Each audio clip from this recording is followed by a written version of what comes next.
The wheelchair made a sound like a tired heartbeat. Click, click, click. Metal against pavement, over and over the same rhythm every morning. Shelby Lawson gripped the push rims and powered herself down Miller Street, her arms burning with the kind of effort most people never think about.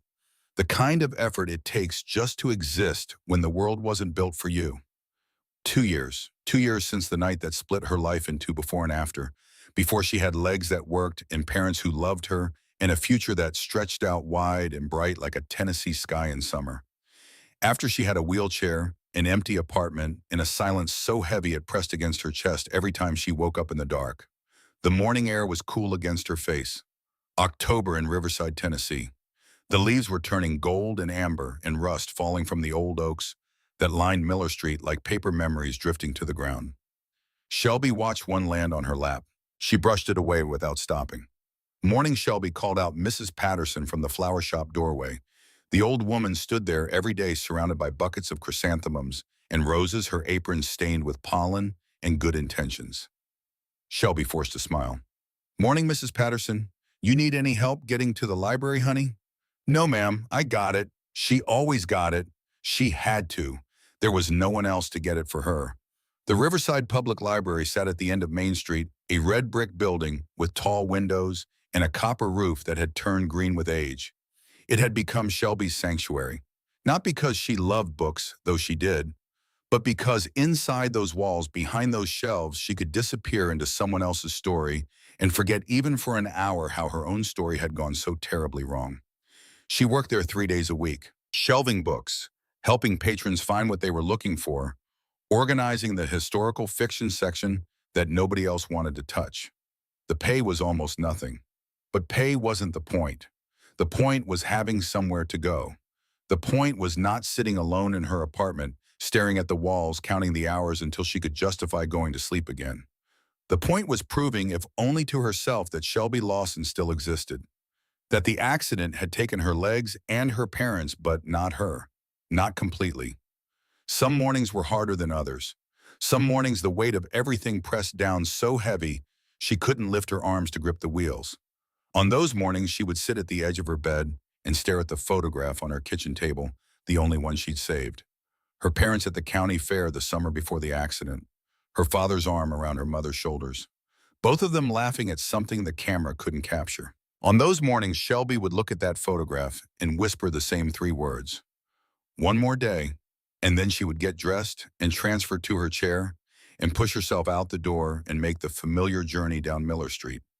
One more day, one more day, one more day.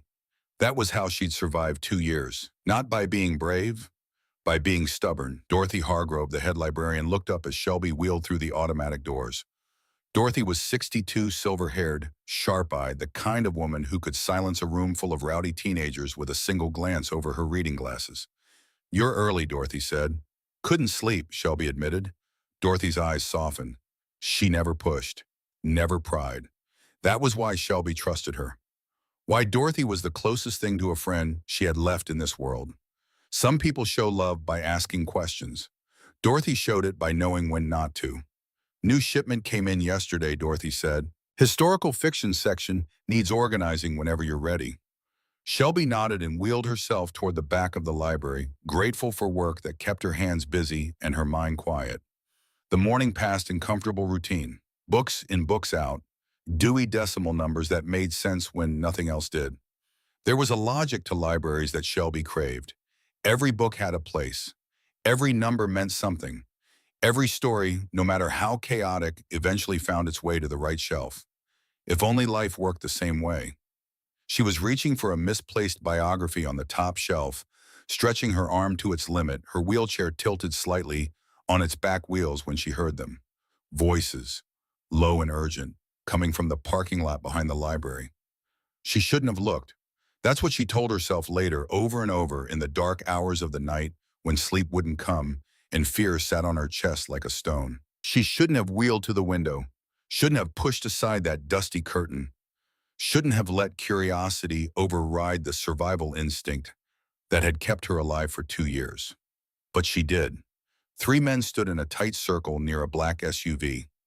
Money changed hands. Small plastic bags passed between fingers, with the practiced ease of people who had done this 1,000 times before. One of the men wore hospital scrubs beneath an open jacket. Shelby noticed that detail and filed it away without knowing why. Something about it felt important, but it was the tallest one who made her blood freeze. Colton Mercer. She recognized him immediately. Everyone in Riverside knew Colton Mercer, the sheriff's nephew, the one mothers warned their daughters about in whispered conversations at church potlucks, the one with the cruel smile and the cold eyes and the reputation that followed him like a shadow. The one everyone pretended not to see, because seeing him meant acknowledging what he was, and acknowledging what he was meant, acknowledging what his uncle Sheriff Dale Mercer allowed to happen in this town. Colton looked up. Their eyes met through the dirty glass. Time stopped. The air in Shelby's lungs turned to cement. She saw the recognition flash across his face, saw his eyes narrow, saw the corner of his mouth twitch in something that was not a smile. Shelby yanked the curtain closed. Her heart slammed against her ribs so hard she thought it might crack them. Her hands gripped her wheels with white knuckles. Did he see her? She knew the answer. She'd seen it in his eyes. Shelby. Dorothy's voice made her jump so violently she nearly tipped her chair. You okay? You look pale. I'm fine. The lie tasted bitter on her tongue. Just tired. She finished her shift in a fog. Every shadow made her flinch. Every footstep in the library sounded like someone coming for her. She checked over her shoulder so many times that Dorothy started watching her with worried eyes, but true to form, the old librarian didn't ask. When 5 o'clock finally came, Shelby practically flew out the back entrance. The alley was supposed to be a shortcut, 30 seconds off her usual route. Nothing more. She'd taken it dozens of times before a narrow corridor between the library and the hardware store littered with cigarette butts and crushed beer cans and the occasional fast food wrapper that the wind had carried in from the street. She was halfway through when her front wheel caught on a broken piece of concrete. The chair lurched. Shelby grabbed for something, anything, but there was nothing to hold. The wall was too far. The ground was too close. She went down hard, her right shoulder taking the full impact pain, exploding up her neck and into her skull. The wheelchair clattered sideways against the grimy wall, one wheel still spinning. No, no, no. Shelby tried to right herself. She pushed against the ground with her palms, tried to drag her body toward the chair. But without her legs, without leverage, without anything solid to brace against, she was helpless. A turtle on its back. Vulnerable. Exposed. That's when she heard the footsteps. Well, well, well. Colton Mercer stepped out of the shadows at the far end of the alley. His two friends flanked him like guard dogs, their faces blank and hard. Colton smiled, but there was nothing human in it. It was the smile of someone who enjoyed watching small things suffer. Thought that was you at the library window, Colton said, crouching down to her level. His cologne was expensive. His eyes were cheap. Thought to myself, Colton, that girl just saw something she shouldn't have. I didn't see anything. Shelby's voice shook. She hated that it shook. I don't know what you're talking about. Colton laughed. The sound bounced off the brick walls and came back distorted, ugly. Come on now, don't insult my intelligence. He grabbed her chin. His fingers were cold, his grip bruising, forcing her face up to meet his. This close, she could see the emptiness behind his eyes. Not anger, not cruelty, just nothing. Like staring into a window with no one behind it. Do you know who my uncle is? The sheriff, Shelby whispered. That's right, the sheriff. Which means I can do whatever I want in this town and nobody is going to believe a word you say. Please. Tears streamed down her face, cutting lines through the dust from the alley floor. Please, I won't tell anyone. You're damn right you won't. Colton nodded to one of his friends. The man walked over to Shelby's wheelchair, picked it up like it weighed nothing, and hurled it further down the alley.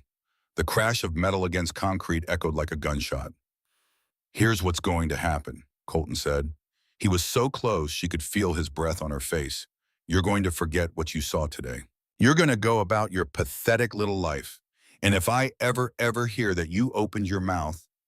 He didn't finish the sentence. He didn't have to. Help me.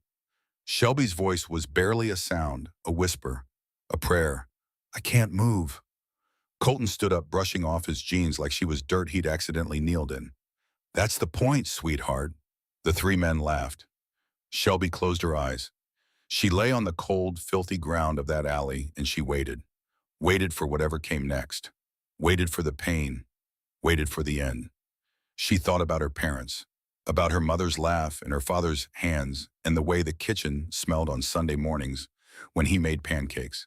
She thought about the last time she saw them alive, the headlights coming from nowhere, her mother's scream, and then the sound, the terrible sound that ended everything.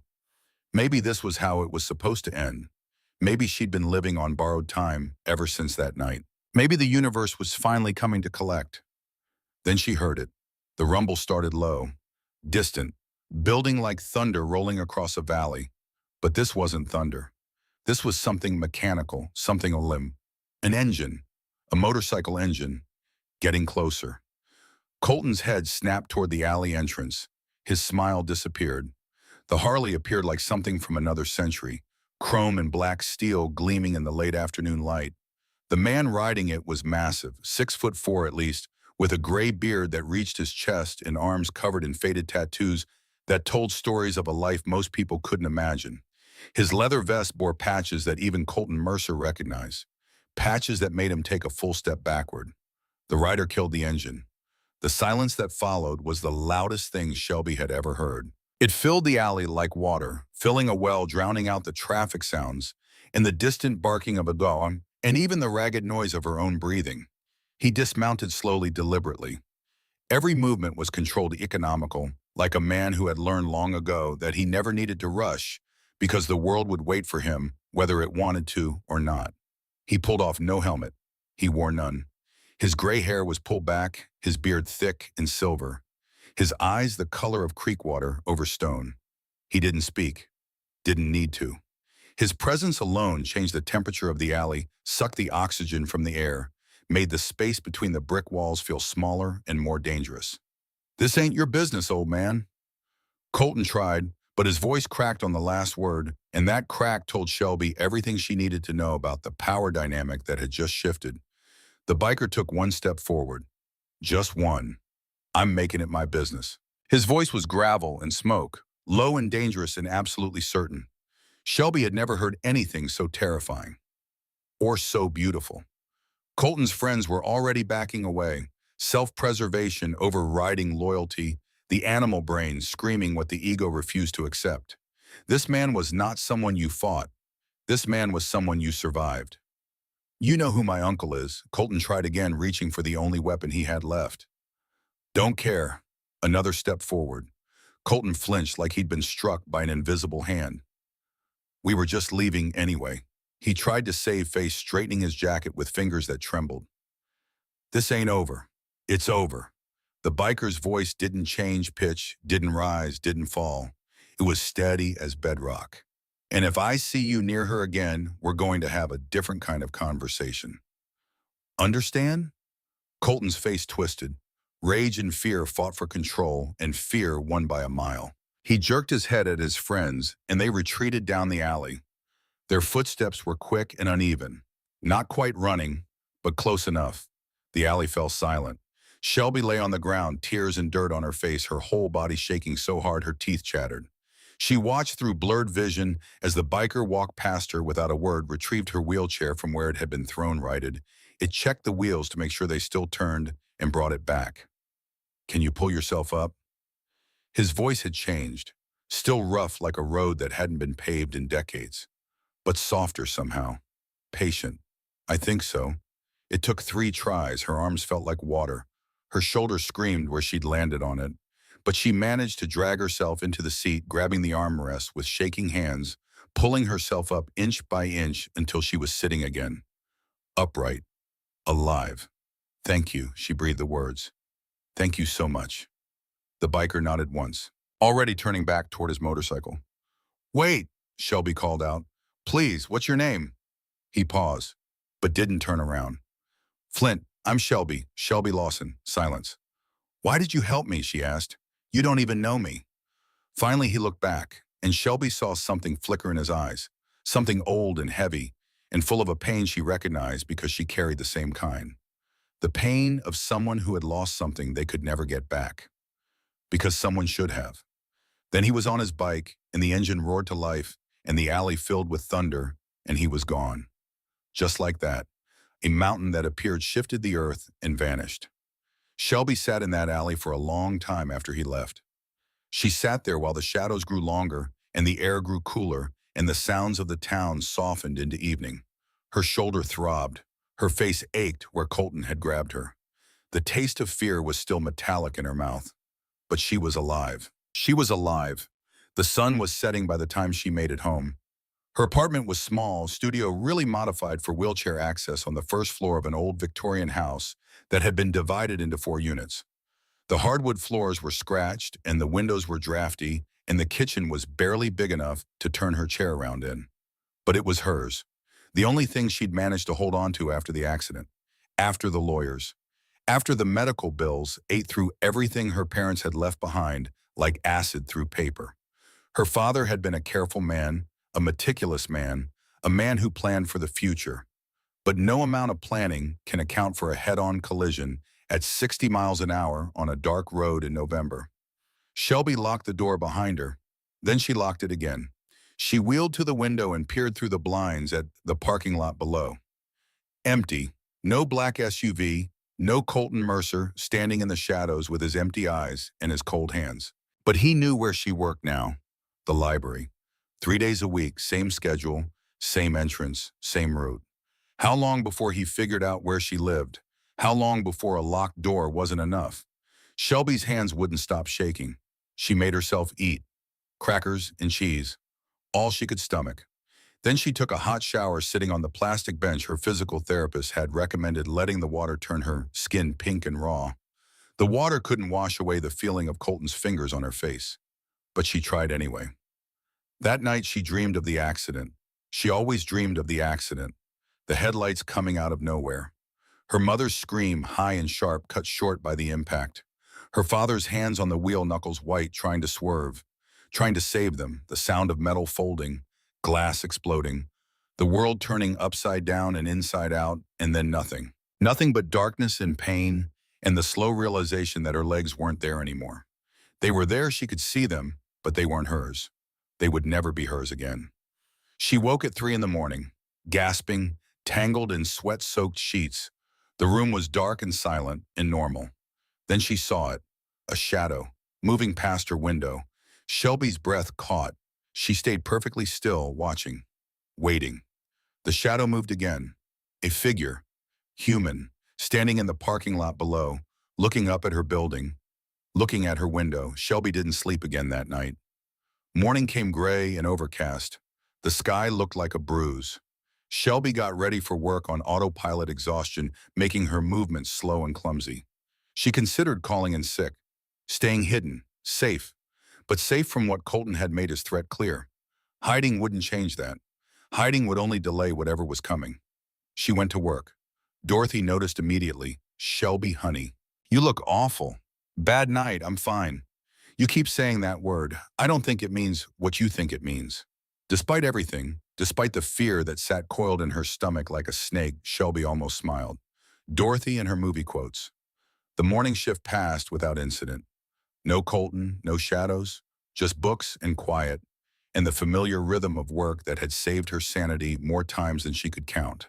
By noon, Shelby had almost convinced herself that she'd imagined the figure in the parking lot, fear playing tricks on a traumatized mind. Nothing more. Then she went to take her lunch break and found her wheelchair tires slashed. Both of them. Clean cuts, deliberate and precise, made with a knife by someone who knew exactly what they were doing and wanted her to know it. A note was tucked under the armrest. 3 words in block letters. "Keep your mouth shut." Shelby didn't scream, didn't cry, didn't do anything except sit there paralyzed in a way that had nothing to do with her spine and everything to do with the realization that Colton Mercer wasn't just threatening her anymore. He was hunting her. Dorothy found her 10 minutes later, saw the tires, saw the note. The color drained from her face so fast it looked like someone had pulled a plug. "We need to call the police." "No." The word came out sharper than Shelby intended. "Honey, this is serious. Someone threatened you." "I know who it was, and calling the police won't help. Trust me." Dorothy's eyes searched her face. The old librarian was smart, smart enough to read between the lines, smart enough to understand what Shelby wasn't saying. "This has something to do with what you saw yesterday, doesn't it?" "Through the back window." Shelby said nothing. That was answer enough. Stay here. Dorothy's voice shifted into the authoritative tone she usually reserved for overdue books and noisy teenagers. I'm going to find you a way home. She disappeared into the back office. Shelby heard her making phone calls, her voice low and urgent. 20 minutes later, a pickup truck pulled into the library parking lot. The driver was a young man Shelby didn't recognize. Clean-cut, kind eyes, the sort of face that belonged on a church volunteer roster. I'm Jesse, he said. Jesse Briggs. Mrs. Hargrove called my mom. She runs the women's shelter on Oak Street. We've got a spare wheelchair you can use until yours gets fixed. Shelby wanted to refuse, wanted to insist she could handle this herself, but her slashed tires told a different story. So she swallowed her pride, which tasted worse than the fear, and let Jesse load her into the truck. As they pulled out of the parking lot, Shelby looked back at the library, at the window where she'd made the mistake that changed everything. Such a small thing, pulling aside a curtain. Such a simple gesture. And now the whole architecture of her life was crumbling because of it. My mom says you should come stay at the shelter for a few days, Jesse said. Just until things cool down. I appreciate that, but I'll be okay at home. Jesse didn't push. He dropped her off at her apartment, helped her into the borrowed wheelchair, an older model, squeaky and stiff but functional, and gave her a card with the shelter's number. If you change your mind, day or night. Shelby thanked him and went inside. Alone.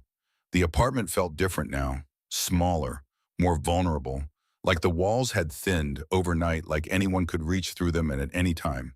Every shadow hid a threat. Every creak of the old Victorian's bones made her heart stutter. She checked the locks 3 times before she could make herself sit still. That's when she noticed the window. It was open. Just a crack. Just enough to let in the evening air cooling toward autumn. Shelby never left her windows open. Never. She wheeled closer, her heart pounding in her ears. The screen had been cut, a neat slice right through the mesh, clean as a surgeon's incision. Someone had been in her apartment. While she was at work, while she was shelving books and organizing the Dewey Decimal System and pretending everything was normal, someone had come inside her home. Her sanctuary, the last safe place she had. But it wasn't just the cut screen that made Shelby's vision tunnel and her hands grip the wheels until her knuckles turned white. It was the kitchen table. The framed photograph that always sat there, the one of her parents at the county fair, her father's arms slung easy around her mother's waist. Both of them mid-laugh with the Ferris wheel glowing behind them. That photograph had been turned face down. Nothing else was disturbed. No drawers open, no belongings missing, nothing stolen. But someone had been here. Someone had touched the only photograph she had left of her parents. And they had laid it face down with the deliberate care of a person delivering a message. We know everything about you. We can reach you anytime we want. Shelby stared at that overturned frame for a long time. Her body was shaking. Her mind was screaming. Every instinct she had was telling her to run, to call someone, to do anything except sit here alone in an apartment that was no longer safe. She reached out and lifted the photograph, held it in both hands, looked at her father's face. Thomas Lawson had been a quiet man, an accountant by profession, a storyteller by nature. He used to say that numbers told stories if you knew how to listen, that every ledger was a biography, that the truth always lived in the details. He was the kind of man who noticed things, who saw patterns where others saw chaos, who paid attention when the rest of the world looked away.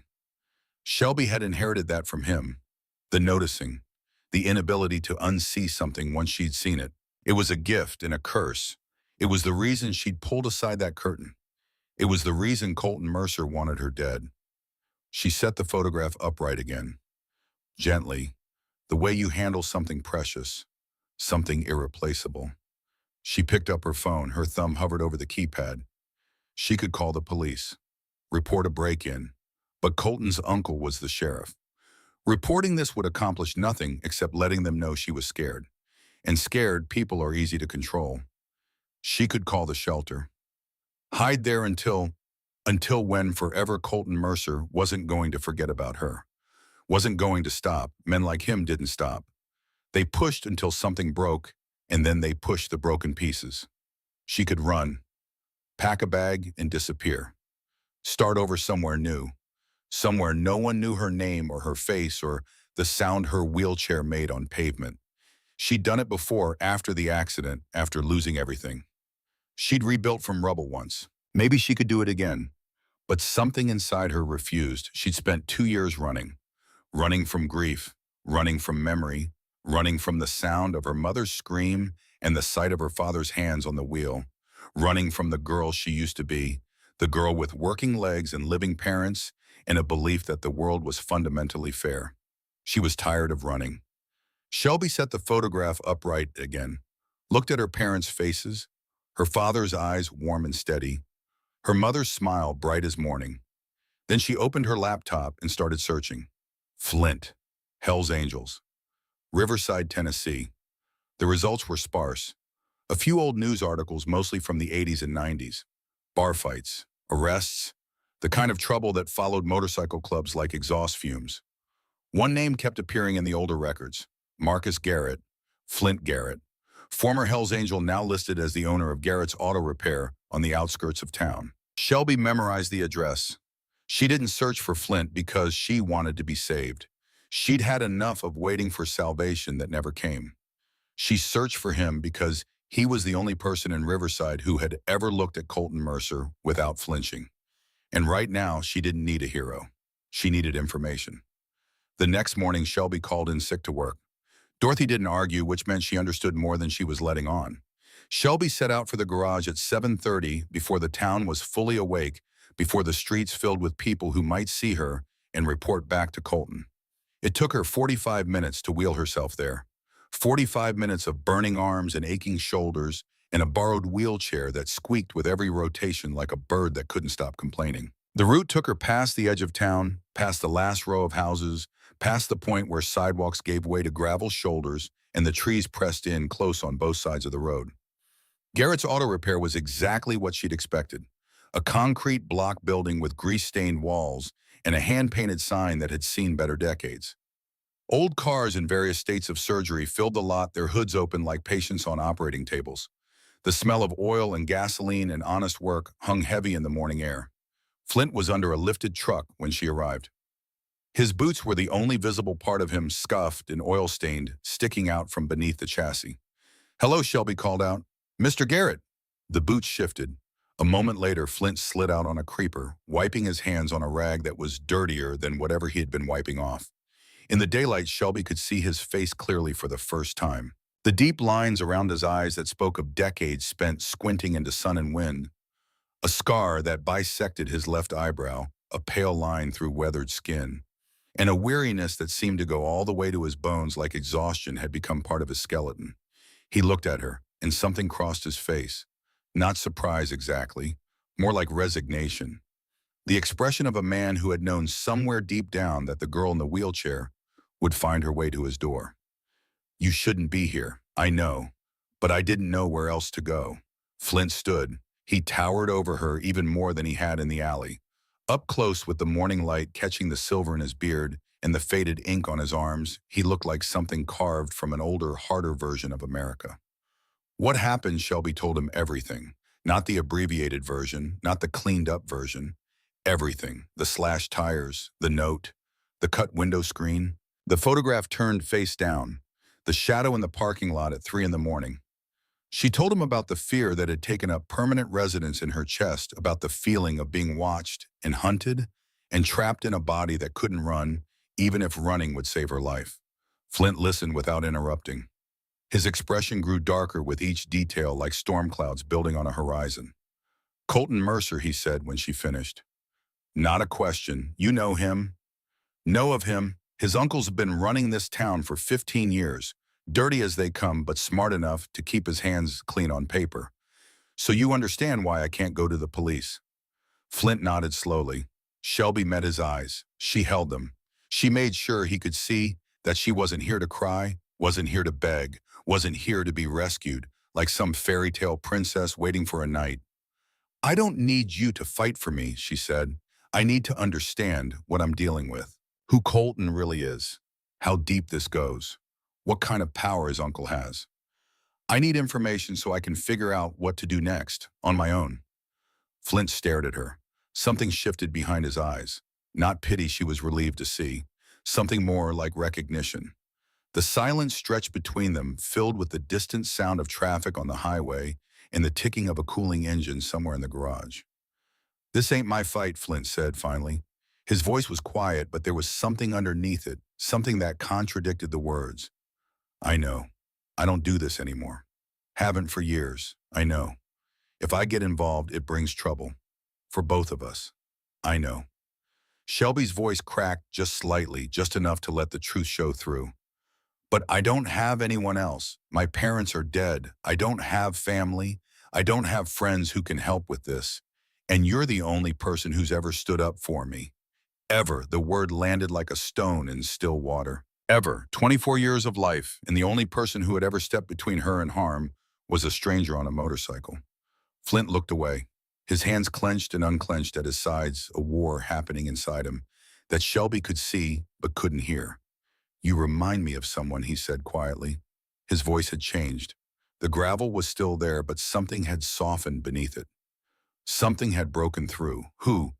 He didn't answer. Instead, he walked to the garage door and looked out at the empty road. The morning sun cast his shadow long and dark across the oil-stained concrete. "There's a room above the shop," he said without turning around. "It ain't much, but it's got a lock and a bed. You can stay there tonight. Just tonight. Thank you." Shelby's voice was barely a whisper. "Thank you so much. Don't thank me yet." Flint finally turned to face her. His eyes were hard but not unkind. "If Colton finds out you're here, things are going to get a lot worse before they get better."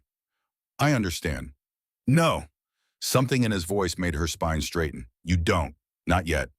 He grabbed a set of keys from a hook on the wall and led her to a side door. The stairs were a problem. Shelby stared up at them with the familiar frustration that came every time the world reminded her of what she couldn't do. But Flint solved it without a word. He bent down, gripped the wheelchair frame, and lifted both the chair and Shelby together, carrying them up the narrow staircase like they weighed nothing at all. His arms didn't shake. His breathing didn't change. He set her down at the top as gently as if he were placing something fragile on a shelf. The room was small but clean. A single bed with a quilt that someone had made by hand, the stitches uneven but careful. A dresser, a window overlooking the garage lot, a bathroom that had been modified with grab bars, and a roll-in shower. Shelby noticed those grab bars, noticed the lowered sink, noticed the way the door frames were just wide enough for a wheelchair. This wasn't accidental. Someone with mobility issues had stayed here before. "There's food in the mini fridge," Flint said. "Nothing fancy. Lock the door behind me. Don't open it for anyone but me." Shelby nodded. Then she asked the question she'd been carrying since the alley. "Mr. Garrett?" "Flint, why are you really helping me?" He stood in the doorway for a long moment. His massive frame blocked out the light from the hallway, casting the room in shadow. When he spoke, his voice was flat, carefully controlled, the way people speak when they're holding something back that might destroy them if they let it out. "I had a daughter once. Her name was Lily." Shelby waited. She could feel the weight of what was coming. "She died 5 years ago, 23 years old." His jaw worked. His eyes stared at a point somewhere beyond the wall, beyond the room, beyond anything Shelby could see. "I wasn't there when she needed me. I was on the road, living my life, pretending the club was my family. By the time I came back," he didn't finish. He didn't need to. Shelby understood. She understood because she knew what it felt like to arrive too late, to stand in the wreckage of something you should have prevented and know with a certainty that never fades that you failed the person who mattered most. "I'm sorry," Shelby said. "Don't be sorry." Flint's eyes focused on her again, sharp and clear. "Be smart, stay inside, stay quiet, and if anything feels wrong, you call me." He pulled a card from his vest pocket, a phone number handwritten in blunt pencil strokes. Day or night, then he was gone.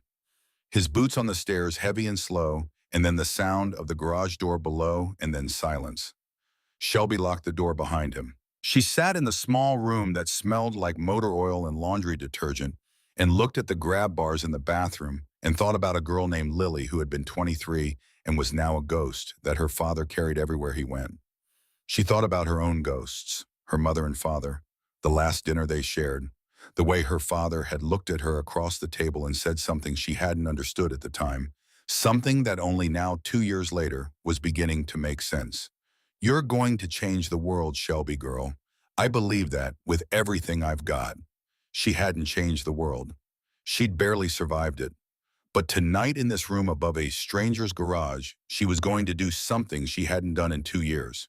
She was going to stop surviving and start fighting. Shelby opened her laptop. The screen's blue light was the only illumination in the room, casting her face in pale digital glow. She began to research. Not Flint this time. Colton Mercer, Sheriff Dale Mercer, the Mercer family, the town of Riverside, public records, news archives, social media posts, court documents, anything and everything she could find. She started with the county assessor's office pulling property records, then the local newspaper's archive scanning every mention of the Mercer name going back 2 decades. She cross-referenced arrest records with court outcomes.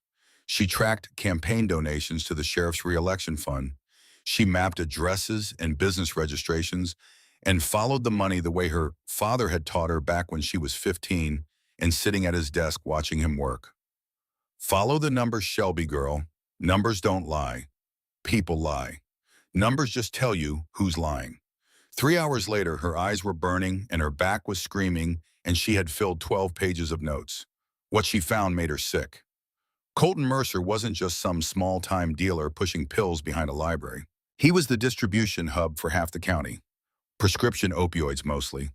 Oxycodone, fentanyl, the kind of drugs that arrived in medicine bottles and left in body bags. And every trail, every connection, every thread she pulled led back to one man. Sheriff Dale Mercer. But there was something else, something worse. 3 overdose deaths in the last 18 months. All in Riverside, all young people, all ruled accidental by the sheriff's department. Shelby found their names in the county death records and felt each one land like a blow to the chest. Liam Calloway, 20 years old, found in his apartment. A young woman named Sarah Patterson, 22, the florist's niece, disappeared 3 years ago. Police said she ran off with a boyfriend. Case closed in 4 days. 4 days to dismiss a human life. A boy named Marcus Dunn Jr., 19, had a scholarship to the state university, was going to be an engineer. His mother had posted on Facebook that he'd called her the night he died, said someone at a party gave him bad pills. She tried to file a report. Sheriff Mercer told her she was grieving. Told her grief makes people imagine things. Shelby stared at their faces on her screen. 3 young people, 3 families shattered, 3 deaths that someone had decided didn't matter enough to investigate properly. She thought about the man in hospital scrubs she'd seen standing next to Colton behind the library. A man in scrubs, someone with access to pharmaceutical supplies, someone who could move pills without raising suspicion. The connections were forming in her mind like constellations, faint at first, barely visible, but once you saw the pattern, you couldn't unsee it. The most trusted lawman in Riverside, the man who shook hands at church and spoke at town council meetings and smiled for the cameras every election cycle. The man whose office was supposed to protect people like Shelby. The man who was protecting the people destroying them instead. She didn't sleep that night. She kept working, kept digging, kept pulling at threads. It was nearly dawn when exhaustion finally forced her to close the laptop. She transferred herself from the wheelchair to the bed, a process that took 4 minutes and left her arms trembling. She pulled the handmade quilt over her body and stared at the ceiling. She thought about Colton's smile in the alley, about the note under her armrest, about the photograph turned face down. She thought about her father. "Be smart," Flint had said. "Be smart." Shelby closed her eyes. Sleep came fast and dreamless, the first dreamless sleep she'd had in 2 years. She woke to the sound of breaking glass. Shelby shot upright, heart hammering, disoriented in the unfamiliar room. The quilt tangled around her waist, darkness pressed against the windows. What time was it? She grabbed her phone. 2:47 a.m. Another crash, louder, followed by voices. Angry, laughing voices that carried through the night air like poison. Shelby pulled herself into her wheelchair and rolled to the window. Below in the garage lot, 3 figures moved through the shadows. One of them held something that glinted in the moonlight. A crowbar. They were smashing Flint's cars, his equipment, his livelihood.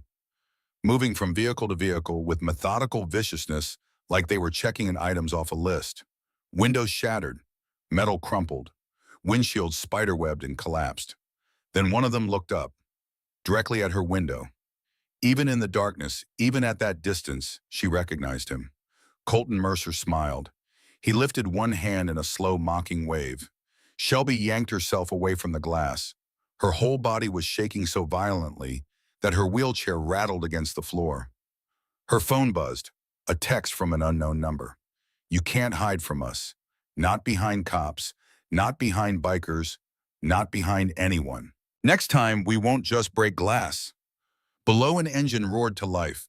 Tires squealed against the lot's gravel. Then silence.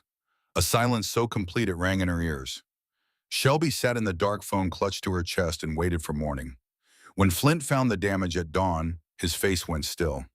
Not angry, not shocked, still, in a way that frightened Shelby more than Colton ever had. It was the stillness of deep water, of something vast and dangerous held in check by nothing but willpower. He walked through the wreckage slowly, surveying every shattered window, every dented panel, every piece of equipment that had been bent or broken beyond repair. Thousands of dollars of damage, maybe tens of thousands. On the wall of the garage, spray painted in red letters 3 feet tall, were 2 sentences. Dead men don't talk, neither do dead girls. Flint stared at those words. His jaw moved like he was chewing on something sharp. Shelby wheeled up behind him. She looked at the carnage, at the cars Flint had been restoring, at the tools scattered across the concrete like fallen soldiers. This wasn't just property damage. This was a man's livelihood, his identity, the thing that kept his hands busy and his mind quiet the same way the library kept hers. Colton hadn't just broken glass and bent metal. He'd attacked the only thing Flint had left. Tears ran down her face. I'm so sorry. This is my fault. I shouldn't have come here. I shouldn't have. Stop, Flint's voice cut through her spiral like a blade through rope. This isn't your fault. This is Colton Mercer thinking he can do whatever he wants. He turned to face her, and Shelby saw something new in his eyes. Something that hadn't been there yesterday. Not just protectiveness, not just sympathy, something colder, something focused, anger, but not the wild, burning kind. This was different. This was the anger of a man who had spent years building walls around something dangerous inside himself, and someone had just given him a reason to tear those walls down. Shelby looked at the spray paint, at the destroyed cars, at the life's work that Colton had shattered in a single night just to prove a point. And something changed inside her too. She had come here for information, for understanding, for the tools to figure out her next move. She had come here as a woman alone, afraid, looking for answers. But standing in the wreckage of Flint's garage, reading those words on the wall, feeling the weight of Colton Mercer's cruelty pressing down on her shoulders, Shelby Lawson made a decision. She wasn't going to run. She wasn't going to hide. She wasn't going to keep her mouth shut and go about her pathetic little life like Colton wanted.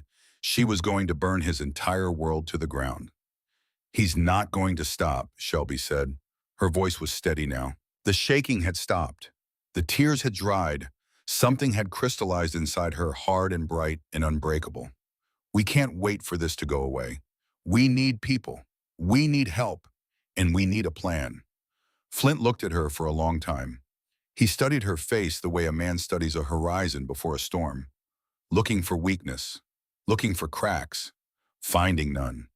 Then he pulled out his phone. He dialed a number, waited. Someone answered on the third ring. Nate, it's Flint. Yeah, I know it's been a while. A pause. Flint's eyes never left Shelby's. I need the old crew. Shelby watched him pace. Her heart was beating hard, not with fear this time, with something else, something she hadn't felt since before the accident, since before the wheelchair, in the empty apartment, in the 2 years of just getting through. Purpose, how many can you get? Flint continued. No, I'm serious. This is real. This is... He stopped, listened, nodded. Yeah, that's exactly what I mean. He hung up and looked at Shelby. His expression was grim, but underneath the grimness, somewhere deep behind his eyes, there was a spark. The ghost of the man he used to be rising up through the ashes of the man he'd become. What did you just do? Shelby asked. Flint's smile held no warmth, but it held something else. Conviction. I made some phone calls. By tomorrow, Colton Mercer's going to learn what happens when you mess with family. Shelby's breath caught on that last word. Family. She was sitting in a destroyed garage above a town that wanted to silence her, her legs useless, her parents dead, her life in danger. And a man she'd known for less than 48 hours had just called her family. Flint headed for the stairs. Get some rest, he said over his shoulder. Tomorrow's going to be a long day. Shelby watched him go, then she turned her wheelchair back toward the window and looked out at the ruined cars below, at the spray-painted threat on the wall, at the sun rising over Riverside, Tennessee, painting the sky in colors that looked like fire. 2 days ago, she'd been a library clerk with a quiet life and a painful past. Now she was something else. She didn't have a word for it yet, but she could feel it taking shape beside her, growing stronger with every breath. It was the same thing she'd seen in her father's eyes when he talked about his work, the same quiet fire that burned when he said numbers don't lie, and meant it as a declaration of war against everyone who thought they could hide behind them. Thomas Lawson's daughter had spent 2 years in the dark, 2 years of just getting through, 2 years of one more day. But this morning, sitting in a wrecked garage with spray paint drying on the wall and the sound of Flint's phone calls echoing from below, Shelby Lawson decided that one more day was no longer enough. She wanted every day. She wanted all of them. And she was willing to fight for them. For the first time in 2 years, Shelby Lawson wasn't just alive. She was awake. They came on 6 motorcycles, arriving one after another like a funeral procession with thunder instead of silence. The sound filled the garage lot and rattled the windows of the room where Shelby sat watching from above. Chrome and leather and exhaust smoke, and the kind of presence that makes a place feel both safer and more dangerous at the same time. Shelby wheeled herself downstairs. Flint helped her over the threshold where the concrete was cracked and uneven, then stepped back as she positioned herself at the edge of the group. She didn't hide behind him. She didn't wait to be introduced. She rolled her chair forward into the center of the lot and looked at the faces looking back at her. They were not what she expected. Or maybe they were exactly what she expected, and that was the problem with expectations. Big Nate Crawford was the first to approach. A massive man, arms like tree trunks, skin dark as the leather he wore, with a smile that seemed impossible on a face that hard. He pulled Flint into a bear hug that would have cracked lesser ribs. Flint, you old bastard. Thought you were done with all this. So did I, Nate. So did I. Nate turned to look at Shelby. His eyes were sharp, assessing the eyes of a man who had survived things by being smarter than he looked. But they were not unkind. This the girl Shelby Lawson, Flint said. Shelby, this is Nate Crawford. We rode together for 20 years, ma'am. Nate tipped an imaginary hat. Flint says you got yourself in some trouble. I saw something I shouldn't have. Now the sheriff's nephew wants me dead. Nate's eyebrows rose. He looked at Flint. She don't sugarcoat it, does she? No, Flint said. She doesn't. The others gathered closer. Flint introduced them, but Shelby was already studying their faces, filing away details the way her father had taught her.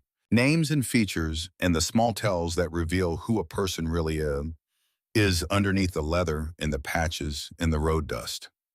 Tex, wiry as a fence post with a silver ponytail that reached his shoulder blades, in a drawl so thick it sounded like warm syrup on gravel. His hands were steady and his eyes never stopped moving. A watcher, a man who saw things before they happened. Bobby Wrench Morrison, thick-necked, quiet, with scarred knuckles that told a story his mouth never would. He'd gotten his nickname from his weapon of choice in a bar fight 3 decades ago, and the name had outlasted the fight, the bar, and most of the people who'd witnessed it. Hank Bellows, the quietest of them all. Sad eyes that had seen too much and chosen to say too little about it. He stood slightly apart from the others, not out of unfriendliness, but out of habit. The habit of a man who had learned that the edges of a group were safer than the center. And then the women. Mama D. Dolores. Shelby didn't know her real last name and suspected few people did. She was formidable in the way that mountains are formidable, not because they move, but because they don't. Gray-streaked hair pulled back hard, a leather jacket so covered in patches it looked like a quilt made of war stories. She looked at Shelby the way a mother looks at a child standing too close to the edge of something high. Beside her stood Jolene, Mama D's daughter, younger, leaner, with the same steel in her spine, but a different edge to it. Where Mama D was a wall, Jolene was a blade. So Mama D said, looking around at the destroyed cars and spray-painted threats. She didn't ask a question, she didn't need to. Colton Mercer did this last night, Flint confirmed. 3 a.m., Shelby saw the whole thing from upstairs. Little punk. Tex spat on the ground. His daddy was the same way. Mean as a snake and twice as stupid. His daddy's dead, Nate said. Killed in a prison fight 6 years back. Good riddance. Mama D approached Shelby. Up close, she smelled like road dust and something floral. Lavender, maybe. Something soft hidden inside something hard. Her expression shifted the way light changes when a cloud passes. Honey, Flint told us what happened in that alley. You okay? Shelby didn't know how to answer that question honestly, so she answered it truthfully instead. I'm alive. That's something. Mama D nodded slowly. That's everything, sweetheart. That's everything. The group moved inside the garage away from the road and the eyes that might be watching from it. Flint had cleared a space among the tools and car parts, setting up folding chairs in a rough circle. Shelby positioned her wheelchair not at the edge this time, but at the head. She had spent the previous night compiling everything she'd found. She had organized it the way her father organized his case files, clean and logical and impossible to dismiss. She had printed nothing. Everything was on her laptop, which she opened now and set on an overturned crate so everyone could see. Here's what we know, Shelby began. Every eye turned to her. 6 bikers, each one old enough to be her parent, each one carrying more violence in their past than she could imagine. And they were looking at her, waiting, listening. She felt the weight of the moment, felt it settle on her shoulders like a yoke, and she bore it. Colton Mercer is running drugs through Riverside. Prescription opioids, fentanyl oxycodone. His uncle, Sheriff Dale Mercer, is providing cover. They've been operating for at least 4 years, getting bolder every year because no one has ever pushed back. She turned the laptop so they could see the spreadsheet she'd built. Names, dates, connections, all cross-referenced. 3 people are dead. Liam Calloway, age 20. Marcus Dunn Jr., age 19. Sarah Patterson, age 22. All ruled accidental overdoses or missing persons. None of them investigated properly. All of them connected to Colton's supply chain. Silence. The kind that fills a room when the truth takes up all the available space. And now they're targeting Shelby because she can identify Colton in the act Nate finished. Not just identify him. Shelby met his gaze. I've been building a case. Documentation patterns, financial connections. I know where to look because my father was an accountant. He taught me how numbers tell stories. And the story these numbers are telling is ugly. Tex leaned forward. He studied the spreadsheet, his watcher's eyes tracking the columns. Girl's got a point. This ain't something we can punch our way out of. We need evidence that sticks. We need to keep her alive long enough to use it, Hank added quietly. His voice was soft, almost gentle, and somehow that made the words hit harder. Colton's not going to stop. He can't. She knows too much. Shelby had prepared for this. She had a plan. Not a perfect one, but a start. Here's what I need from each of you. She pulled up a second document on the laptop. A task list. Organized. Specific. The kind of thing her father would have built. Nate, you said you have a contact at the state police. I need that contact engaged. Someone outside Dale Mercer's influence who can receive evidence and act on it. Mama D, you have connections at the women's shelter and across the community. I need you to find other victims, other families who lost someone and were told to be quiet. There have to be more than 3. Tex and Wrench, I need eyes on Colton. His movements, his associates, his patterns. Document everything. Photographs if you can get them safely. Hank and Jolene.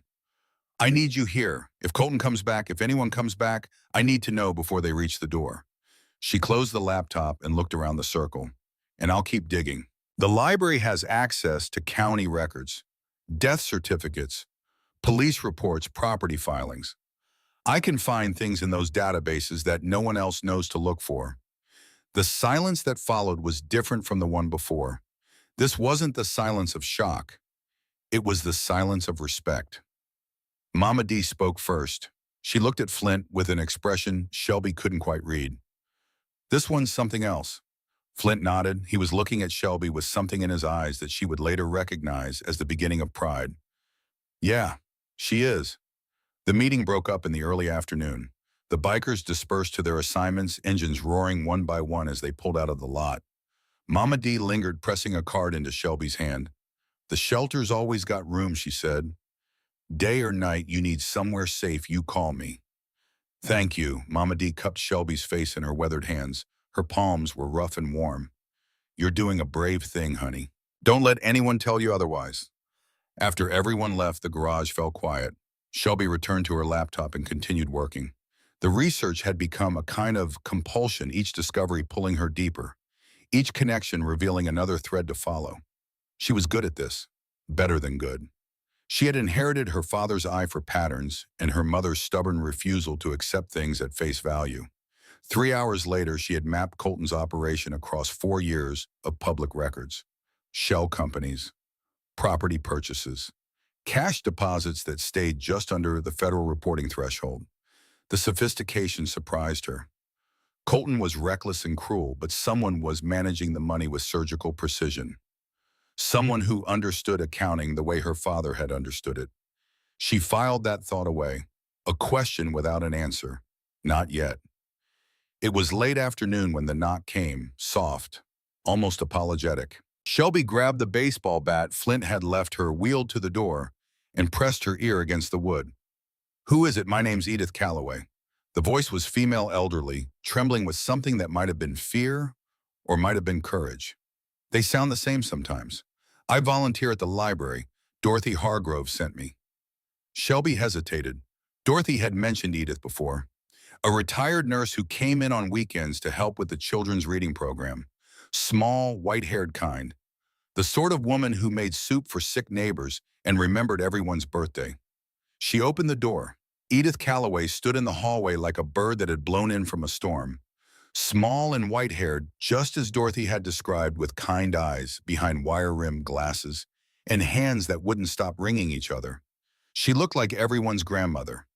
She also looked absolutely terrified. "May I come in, please? I don't want anyone to see me here." Shelby moved aside. Edith slipped through the door like she was being chased by something she couldn't outrun.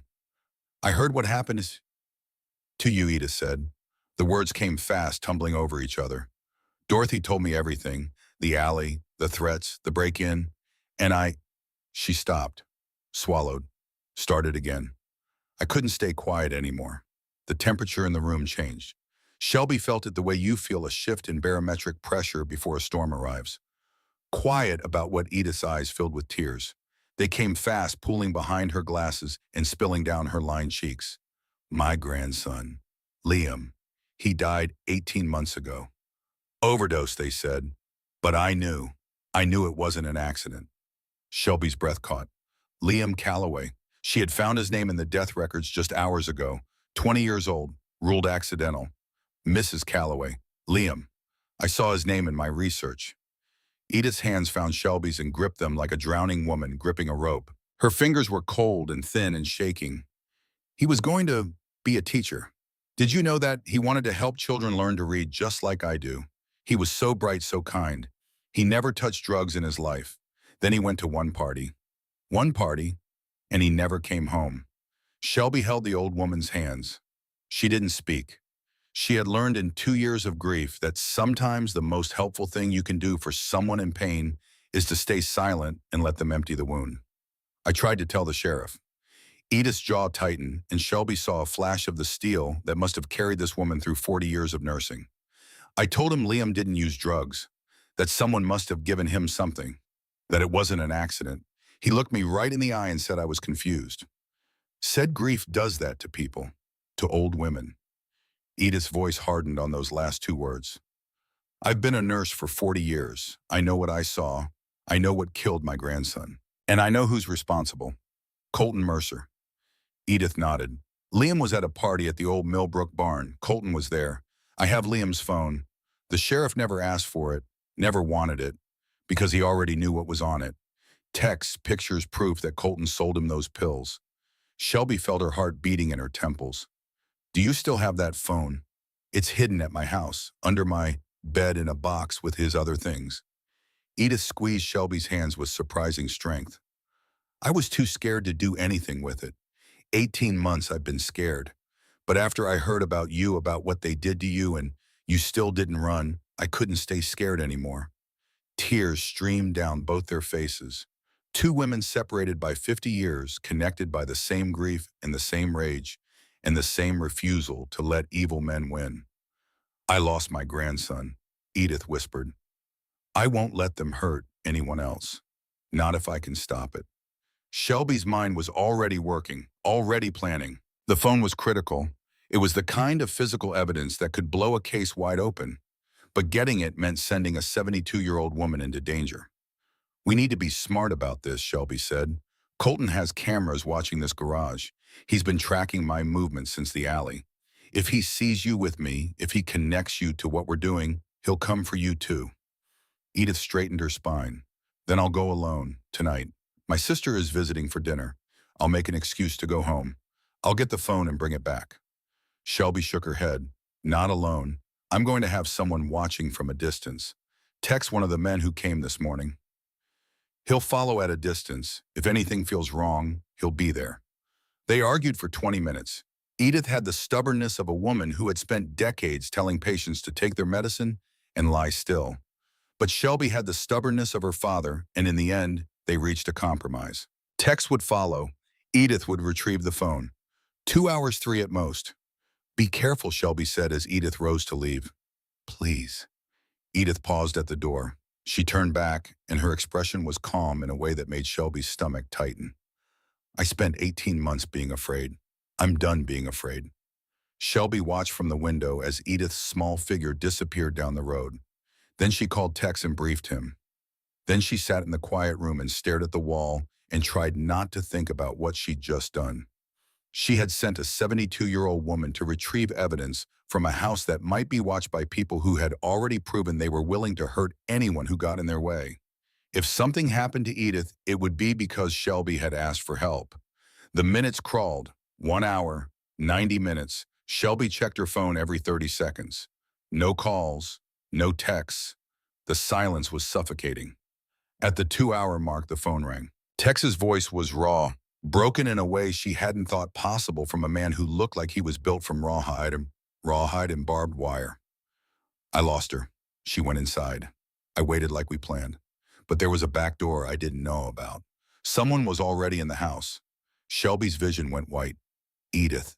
How bad they beat her, Shelby. Real bad. She was barely conscious when the neighbors heard the noise and called 911. Paramedics are loading her now, the phone. Did she get the phone? A pause. Then Tex's voice thick with something that sounded like, oh. She was holding it when I found her. Wouldn't let go, even when the paramedics tried to take it from her hands. She made me promise to get it to you. Shelby couldn't speak, couldn't breathe.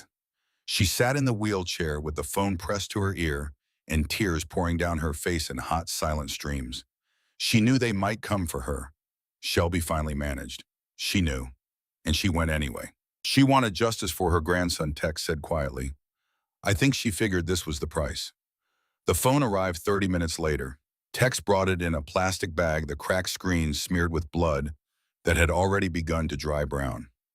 Edith Calloway's blood, 72 years old, a retired nurse who read to children on weekends. And she had held on to that phone with hands that were being broken around it because a promise to the dead is stronger than pain. Shelby took the bag carefully. She didn't open it. Not yet. She sat with it in her lap and stared at the blood and made a promise of her own. This will not be wasted. What you gave Edith, what it cost you. I swear on my parents' graves, it will not be wasted. Flynn appeared at the door. His face was stone. He looked at the phone, at the blood, at Shelby's tears, and his jaw tightened until the muscles in his neck stood out like cables. Hospital, he said. Now. The drive was silent. Flint's knuckles were white on the steering wheel. Shelby sat beside him with the bloody phone in her lap, watching the streets of Riverside pass by through the window. This town she'd grown up in. This place she'd thought was safe. How many secrets was it hiding? How many more people would bleed before the truth finally came out? Edith was in surgery when they arrived. The doctors used words like broken ribs and internal bleeding and severe concussion. Words that fell on Shelby like stones, each one heavier than the last. It would be hours before they knew anything. Shelby sat in the waiting room. The fluorescent lights buzzed overhead, casting everything in a flat, merciless white. The chair beside her was empty. The chairs across from her were empty. The whole room was empty except for her and Flint and the weight of what had happened. "This is my fault," Shelby said. "Don't. If I hadn't involved her.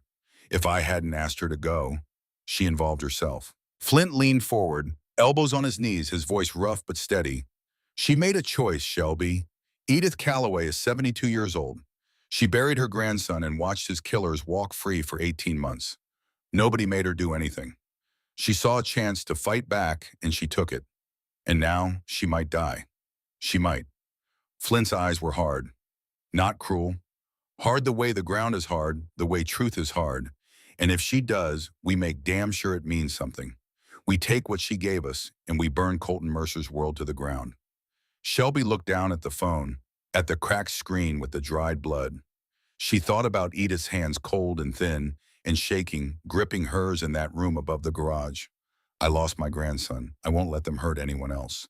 Shelby had already made copies of the phone's contents, sending the files to 3 different email addresses before they left the garage. If something happened to the physical phone, the evidence would survive. She had thought like her father. She had planned for the worst. Now the worst had happened. "How do we know who to trust?" she asked.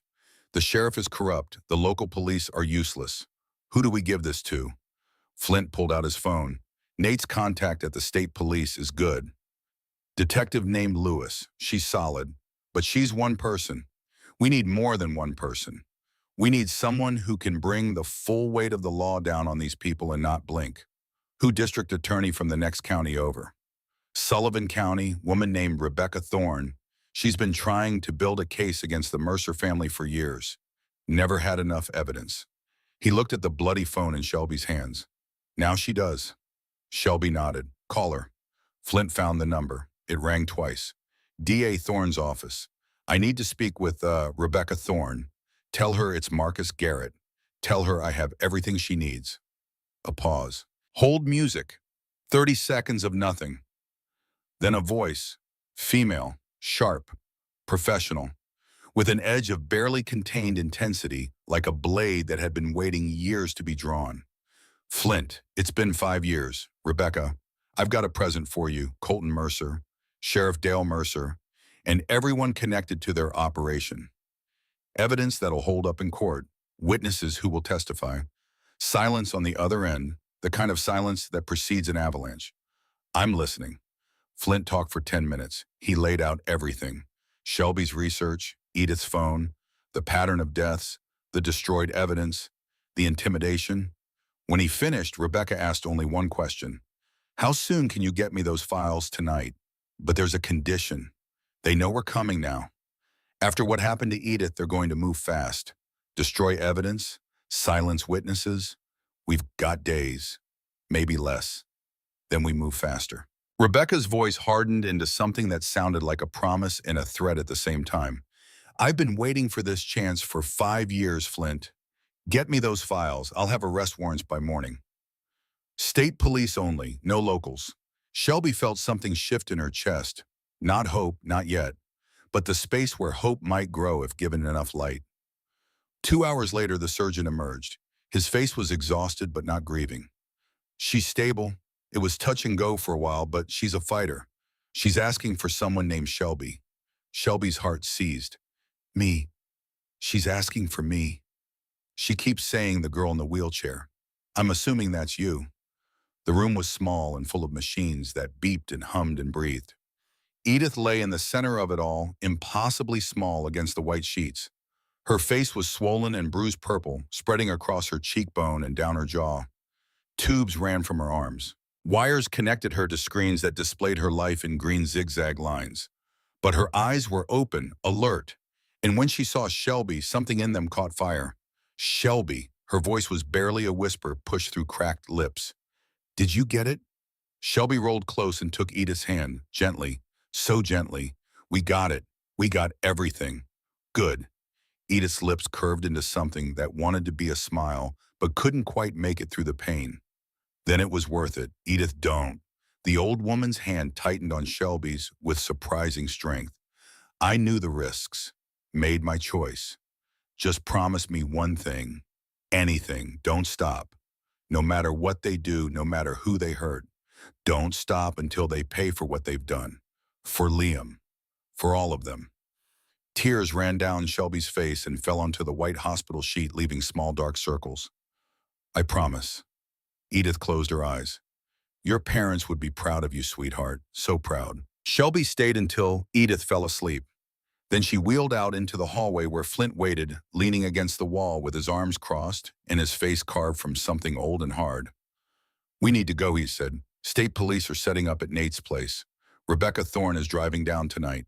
Shelby followed him to the elevator. As the doors closed, Flint looked at her. You did good today. Real good.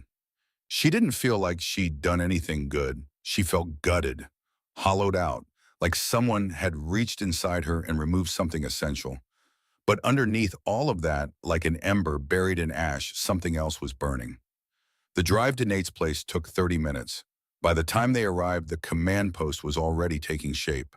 Unmarked vehicles, equipment being unloaded from trunks, maps spread across tables in the living room of a farmhouse that smelled like coffee and gun oil.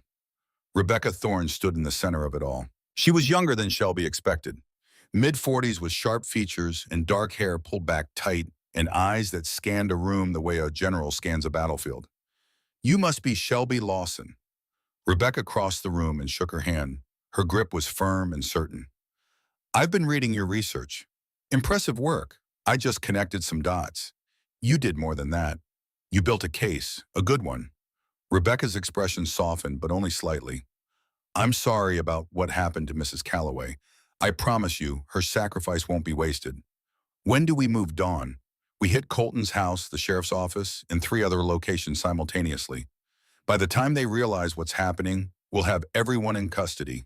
What about the sheriff? He'll have warning systems, people inside the department who'll tip him off. Rebecca smiled, and there was nothing warm in it whatsoever. That's why we're not using local police, state officers only, and a judge from the next county signing the warrants. This is airtight.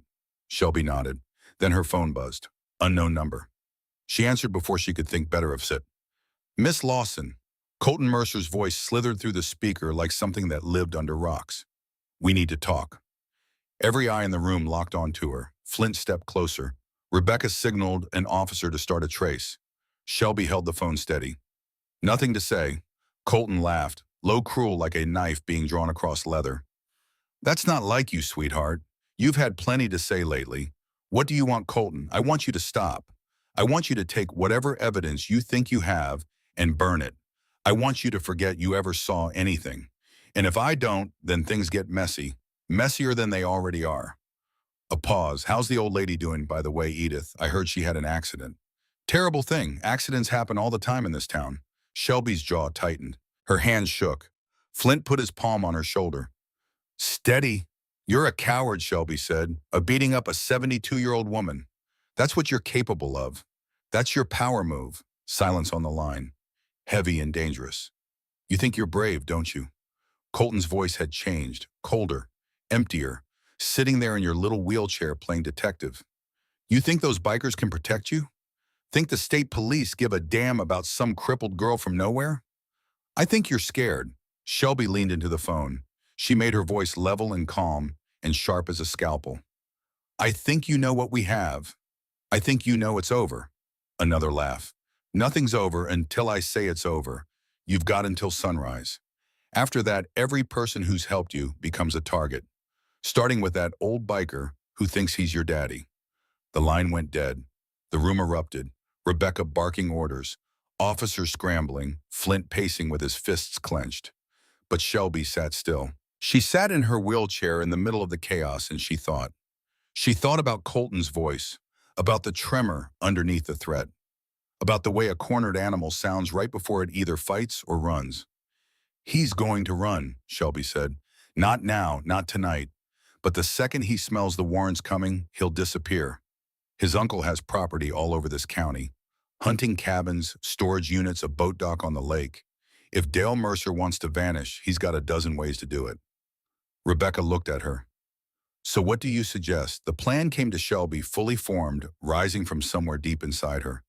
From the part of herself that was Thomas Lawson's daughter. the part that saw patterns, that understood how scared men think. We make Colton believe he's winning. I call him back. I tell him I'm scared. I tell him I want to meet to give him everything to make this go away. He thinks I'm a scared girl in a wheelchair. Let him think that. Let him think he's beaten me. Flint's face darkened. Absolutely not. You are not putting yourself in front of that animal again. Shelby met his eyes, not with defiance, with certainty. He's going to run Flint. You know it. I know it. If we wait for the warrants, if we do this by the book, he'll be gone before anyone can move. But if he thinks I'm coming to him with my tail between my legs, he'll wait. He'll gloat. And while he's gloating and we take him. Rebecca's eyes were calculating. It could work. It's too dangerous, Flint insisted. Everything is dangerous. Shelby didn't blink. Edith almost died to get us that phone. My parents, her voice caught. She held it. My parents died in this town and no one ever answered for it. I'm not going to hide while everyone else takes risks. I can't. The room went quiet. Shelby watched Flint's face cycle through emotions like weather across a plain. Fear, anger, frustration. And finally, underneath all of it, something that looked like the recognition of a man seeing himself in someone else's stubbornness. If we do this, Flint said slowly, we do it my way. You wear a wire. We have people in position before you're anywhere near him. And the second things go sideways, we pull you out. No arguments. Agreed. I mean it, Shelby. If I say it's done, it's done. I can't exactly run Flint. Despite everything, a ghost of a smile crossed his face. You know what I mean. Rebecca stepped forward. I don't like this, for the record, but if it works, we catch Colton red-handed, his own words on tape threatening a witness. That's attempted witness tampering on top of everything else. Combined with the phone evidence, it's enough to bury him. It's enough to bury everyone, Shelby said. Colton agreed to meet at the old Millbrook barn, same place where Liam Calloway went to a party and never came home. Shelby noted the sick symmetry and filed it under things she would make him answer for. The drive took 20 minutes.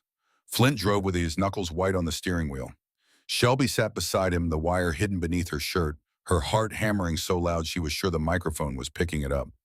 Remember, Flint said, keep him talking. Get him to admit what he did to Edith. Get him to talk about the drugs, the deaths, anything. The more he says, the deeper he buries himself. And if he figures out I'm wearing a wire, he won't. But if he does, Flint didn't answer. They stopped a quarter-mile from the barn. Flint helped Shelby into her chair. His hands were gentle, but his face was set in something beyond expression. Beyond anger or fear. Something primal. I'll be watching, he said. Every second. You see me move, you get out of the way. Understand? Shelby nodded. Her mouth was too dry to speak. She wheeled herself down the gravel path alone. The sound of her wheels on loose stone was the loneliest sound in the world. The barn loomed ahead, and its weathered boards silver in the fading light, its open doors like a mouth waiting to swallow her whole. A black SUV was parked outside. He was inside, waiting. Shelby stopped at the entrance, willed her hands to stop shaking. They didn't listen. She could do this. She had to do this. For Edith, for Liam, for Marcus Dunn Jr. and Sarah Patterson, and every person Colton Mercer had ever destroyed. For her parents, for herself, she pushed through the door. You came alone. Colton's voice echoed from the shadows. I'm impressed. Thought for sure you'd bring your biker friends. They don't know I'm here. I snuck out. Colton stepped into the dim light. He looked different than he had in the alley. The arrogance was still there, but cracked around the edges. His eyes moved too fast. His hands couldn't find a place to settle. He was scared. Good. So, he crossed his arms. You wanted to talk. Talk. I want this to end. Shelby let her voice shake. Not entirely an act. I'll give you everything. The documents, the research, all of it. Just leave me alone. Colton studied her face, searching for the trap. Why should I believe you? Because I'm tired, and I'm scared, and I just want to go back to my life. Edith almost died, Colton. I don't want to be next. Edith should have minded her own business. Shelby's stomach turned, but she pressed forward. Was it you? Did you hurt her? What do you think? I think you're capable of anything. Then tell me. If I'm going to destroy everything I've worked on, I want to know what I'm giving up. You want a confession? Colton's eyes narrowed, his lip curled. Nice try, I'm not wearing a wire, you can check. He considered it, shook his head. Doesn't matter if you are. Nothing I say here can be used against me. Your word against mine. And guess whose uncle runs the sheriff's department? Your uncle's not going to be able to protect you much longer. Something flickered across Colton's face. What's that supposed to mean? State police. They're building a case. They have witnesses. Evidence. It's only a matter of time. You're bluffing. Am I? Shelby held his gaze and did not blink. Edith had Liam's phone, the one with all the texts, all the pictures. The state police have it now. They know everything. The color drained from Colton's face. For one brief moment, he looked like what he actually was underneath the swagger and the cruelty. A scared boy playing a man's game. Then the fear transformed into rage. He lunged, grabbed her wheelchair, and wrenched it sideways. Shelby crashed to the ground, pain exploding through her shoulder.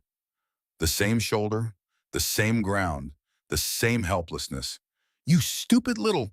Colton stood over her, his boot inches from her head. You think you can threaten me? Come into my town, mess with my family? He pulled a gun from his waistband, small and black and absolutely terrifying. You should have taken my deal. Should have kept your mouth shut. The police know I'm here. If you hurt me, if I hurt you... Colton crouched down, pressed the barrel against her temple. The metal was cold. Final. Baby, I'm going to do a lot more than hurt you. And then I'm going to find everyone who helped you. The old biker, the state cop, all of them. And I'm going to make sure they never talk again. You can't kill everyone. Watch me. The barn door exploded inward. Flint came through like a force of nature. He hit Colton from the side, sending the gun skittering across the dirt floor, sending both men crashing into a stack of rotting hay bales. The sound was enormous. Fists and fury and wood splintering under the weight of violence. Go, Flint roared. Get out. Shelby dragged herself toward her overturned wheelchair. Her arms screamed. Her shoulder burned. She pulled herself across the dirt floor inch by inch, reached the chair, righted it, and hauled herself up, using the armrest as a lifeline. More figures burst through the door. State police officers, weapons drawn, flashlights, cutting through the dust and dark. Police. Nobody move. Colton was face down in the dirt, Flint's knee in his back, blood streaming from a cut above his eye. He was screaming. Do you know who I am? Do you know who my uncle is? Yeah. Flint's voice was ice over gravel. You're the guy who just confessed to assault, drug trafficking, and attempted murder on tape. Colton's screaming stopped. What Rebecca Thorne stepped into the barn, she held up a recording device. Every word, Mr. Mercer. Every single word. That's illegal. You can't. Actually, we can. Tennessee is a one-party consent state for recordings. Miss Lawson consented. You incriminated yourself. Rebecca's smile was a blade. Game over. Officers hauled Colton to his feet and cuffed him. He screamed threats and obscenities as they dragged him toward the flashing lights outside. My uncle will have all of you fired. This isn't over. Funny you should mention your uncle. Rebecca's voice carried through the barn like a verdict. We're picking him up right now, along with a dozen of your associates. The whole network, Colton. Every dealer, every dirty cop, all of it's coming down. The screaming faded as they loaded him into the cruiser. Sirens split the evening air. Red and blue lights painted the barn walls in alternating flashes. Shelby sat in her wheelchair, shaking so hard her teeth chattered. Flint knelt beside her. His face was bruised, his knuckles split and bleeding, but his eyes were clear. You okay? No. She laughed weakly, and the laugh turned into something that was half sob, half release. I'm really not okay. He wrapped his arms around her, and she collapsed into him. He smelled like leather and engine oil and sweat and something that felt impossibly like safety. You did good. His voice was rough against her hair. You did so good, Shelby. He was going to kill me. I know. If you hadn't... But I did. Flint pulled back and looked at her. I wasn't going to let anything happen to you, not while I'm still breathing. Rebecca approached, phone pressed to her ear. She listened.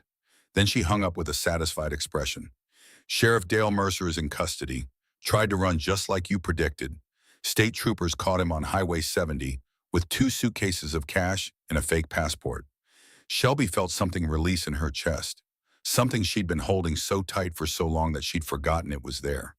It's really over. Rebecca's expression shifted, became something more careful. The arrest phase is over.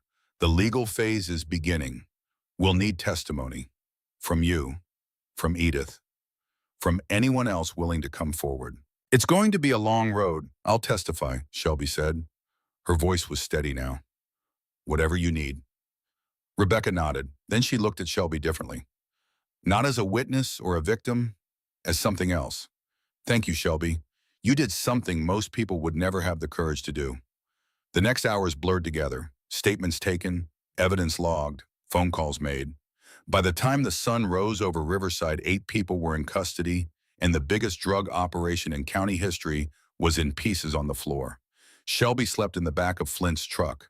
She was too exhausted to go anywhere else, too wrung out to do anything but close her eyes and let unconsciousness take her. She slept without dreaming, and that alone felt like a miracle.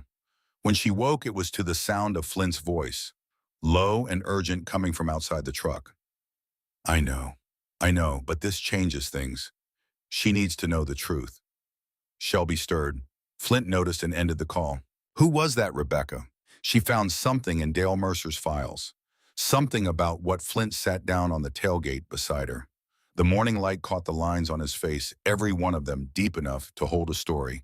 And the story his face was telling now was one he didn't want to tell. Shelby, the accident that killed your parents. It wasn't an accident. The world stopped moving. The morning went silent. The birds stopped singing. The wind stopped blowing. Everything held its breath while Shelby's heart forgot how to beat. What Rebecca's team found records in the sheriff's safe. Payments, communications. A hit was ordered on your father 6 weeks before he died. Shelby couldn't feel her hands. Couldn't feel the wheelchair beneath her. Couldn't feel anything except the ground falling away beneath the life she thought she understood. Who? This word came out as a whisper so thin it could have blown away in a breeze. Who ordered it? Flint took her hand. Dale Mercer. Your father was investigating the drug operation. He found financial records, money trails. He was going to report everything to the state attorney general. Mercer found out. The truck, the tailgate, the morning light, Flint's hand around hers. These things existed, but they were far away. Shelby was somewhere else, somewhere deep inside herself, where a door she had sealed shut 2 years ago was being forced open. The driver she managed, the man who hit us, one of Mercer's people. He didn't survive the crash, so he could never testify. The whole thing was covered up, made to look like a drunk driver crossing the center line. 2 years. Shelby heard her own voice as if from a great distance. I spent 2 years blaming myself, wondering if I could have done something different, wondering why I survived when they didn't. And the whole time, Flint's hand tightened around hers. The whole time the people who murdered my parents were walking free, living in this town, shaking hands at church, smiling at me in the grocery store. She broke, completely and entirely. The grief she had carried for 2 years ripped open like a wound that had never healed, because it had never been properly cleaned. She cried the way you cry when you discover that your pain wasn't random, wasn't meaningless, wasn't just bad luck on a dark road. When you discover it was deliberate, chosen, planned by men who calculated the value of your parents' lives and decided they were worth less than their secrets. Flint held her. He said nothing because there was nothing to say. He just held her while the morning grew brighter around them and the world kept turning the way it does, indifferent and relentless, even when everything inside you has come apart. When the tears finally slowed, when she could breathe again, when the world reassembled itself into something she could see through swollen eyes, Shelby sat up. I want to see him, she said. Dale Mercer. I want to look him in the eye. Shelby, he murdered my parents. She wiped her face with the back of her hand. He needs to know I'm the one who took him down. He needs to know their daughter survived. The county jail was cold and white and smelled like disinfectant and regret. Shelby waited in an interrogation room, her wheelchair positioned directly across from an empty chair. She had asked to do this alone. Flint stood in the hallway outside, close enough to hear if she called far enough to give her the space she needed. The door opened. Dale Mercer shuffled in, wearing an orange jumpsuit and handcuffs. He was smaller than Shelby remembered. Older. The uniform of authority stripped away, he was just a man, a tired, defeated man with gray stubble and bloodshot eyes. He sat down across from her and met her gaze. "You're Lawson's girl." "Yes."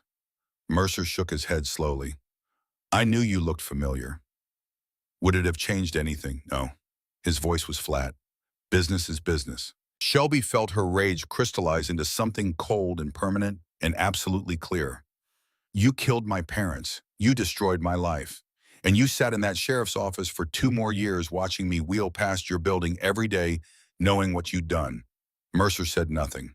"Your nephew is going to prison for the rest of his life. Your operation is destroyed. Everyone who ever worked for you is lining up to cut deals." She leaned forward. "This is your legacy." Something flickered in Mercer's eyes. He was quiet for a long moment. "Your father was a good man," he said. "Stubborn, like you. He could have looked the other way, could have taken the money I offered. But he didn't. No, he didn't."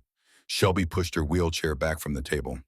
"And neither did I. Every time you close your eyes in that cell, you're going to see my face. You're going to remember that Thomas Lawson's daughter is the one who burned everything you built to the ground." She turned her chair toward the door. Didn't look back. "Miss Lawson," Mercer's voice stopped her. "For what it's worth, I'm sorry." Shelby paused. Her hand rested on the wheel. She could feel the cold metal under her palm, the weight of the chair, the weight of everything. "No, you're not, but you will be." She wheeled out of the room and didn't look back. Not once. Flint was waiting in the hallway. He fell into step beside her, matching his pace to the rhythm of her wheels. They didn't speak until they reached the parking lot, until the sunlight hit their faces and the fresh air filled their lungs, and the jail was behind them. "How do you feel?" Shelby considered the question. The rage was still there. The grief was still raw. But something had shifted. Something was lighter.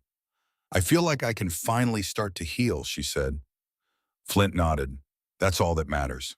They drove back toward Riverside in silence. Shelby watched the familiar streets pass by, seeing them differently now. She had thought the hard part was over.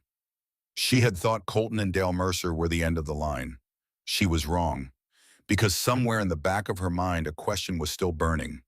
The question she'd filed away during her research the night before. The question about who was managing the money, who had the accounting expertise to run a laundering operation this sophisticated for this many years. Colton was muscle, Dale was cover, but someone else was the brain, and Shelby hadn't found them yet. The hospital room smelled like iodine and wilting flowers. Shelby had brought the flowers herself, yellow chrysanthemums, from Mrs. Patterson's shop, because Edith had once mentioned they were her favorite. The old florist had wrapped them with shaking hands and refused payment. When Shelby tried to insist, Mrs. Patterson had looked at her with eyes that held a grief Shelby now understood. Sarah, the florist's niece, 22 years old, disappeared 3 years ago. Another name on the list that led back to Colton Mercer. Mrs. Patterson hadn't said a word about Sarah. She didn't need to. She just wrapped the flowers and squeezed Shelby's hand and let her go. The chrysanthemums sat on the bedside table in a plastic cup, leaning toward the window, the way living things do when they're looking for light. Edith was awake. She had been awake for 2 days now, gaining strength in increments so small they were almost invisible. The bruises on her face had deepened from purple to a mottled yellow-green, the colors of a body fighting its way back. Her ribs were wrapped. Her left hand was in a splint where 2 fingers had been broken. But her eyes were sharp and clear. And when Shelby wheeled through the door that morning, Edith smiled. "There's my girl." Shelby took her hand, the one that wasn't splinted. She held it gently, feeling the thin bones and the warmth and the pulse that proved Edith Calloway was still here, still fighting. "How are you feeling today?" "Like I got hit by a truck." Edith's voice was stronger than yesterday. But the truck lost. They sat together in comfortable silence. Outside the window, Riverside went about its morning business. Cars passing, dogs barking. The ordinary sounds of a town that didn't yet understand how much had changed beneath its surface. Edith, Shelby said carefully, "I need to ask you something about the night you were attacked." The old woman's expression didn't change, but her hand tightened on Shelby's. "I've been thinking about it. Every time I close my eyes, I see it again. The police said the attacker wore a maintenance uniform, used stolen credentials to get into your house. They haven't been able to identify him from the security footage because he kept his face covered." Edith was quiet for a long moment. The machines beeped. The flowers leaned. "He didn't keep his face covered the whole time." Shelby went still. When he first came through the back door, before he realized I was home early, his face was uncovered. I was in the hallway. He didn't see me at first, but I saw him.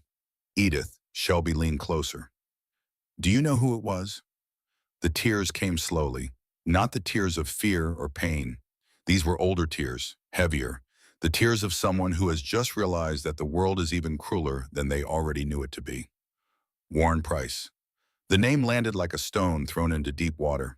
It sank through Shelby's consciousness, dropping through layers of memory, disturbing things that had been settled on the bottom for years. Warren Price, her father's business partner. That's impossible, Shelby heard herself say. The words came out flat and mechanical like a recording of someone else's voice. Warren was my father's best friend. They worked together for 15 years. He came to their funeral. He cried. He held my hand and told me everything was going to be all right. Edith's grip on Shelby's hand became fierce. I know who Warren Price is, honey. I know what he meant to your family. But I also know what I saw. That man came into my house and beat me until I couldn't stand. And when he saw I had the phone, when he realized what I was holding his face, Edith's voice broke. His face didn't look surprised. It looked like he'd been expecting it. Shelby's mind was moving very fast now, spinning through memories like a projector running through slides. Warren at Sunday dinners. Warren teaching her to play chess when she was 12. His wire-rimmed glasses reflecting the board, his patient voice explaining that the game was never about the piece you moved, but about the 3 moves after. Warren at the funeral, his thin shoulders shaking his eulogy so full of love for Thomas Lawson that half the church was in tears. Warren sending her a birthday card every year since the accident. The same card, yellow envelope, his careful handwriting. Thinking of you, Shelby girl. Always Shelby girl. The same thing her father used to call her. She felt something crack inside her. Not break, crack. The way ice cracks on a lake in spring. The whole surface still holds, but beneath it, the structure has changed forever. How long Shelby's voice was barely audible. How long has he been working with them? I don't know everything. Edith spoke slowly, each word costing her. But after I saw his face, I remembered something else. Something from before Liam died. I saw Warren with Colton once, downtown, 3 or 4 months before the party. They were coming out of the old savings and loan building on 4th Street, the one that's been closed for years. They were talking like people who know each other well. Familiar, easy.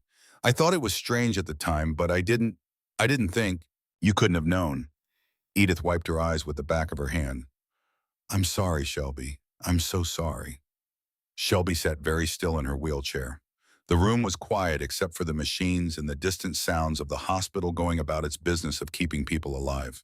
She looked at the chrysanthemums on the bedside table leaning toward the light, and she thought about her father. Her father had trusted Warren Price the way you trust the ground beneath your feet, completely and without question, because it has never once given you a reason not to.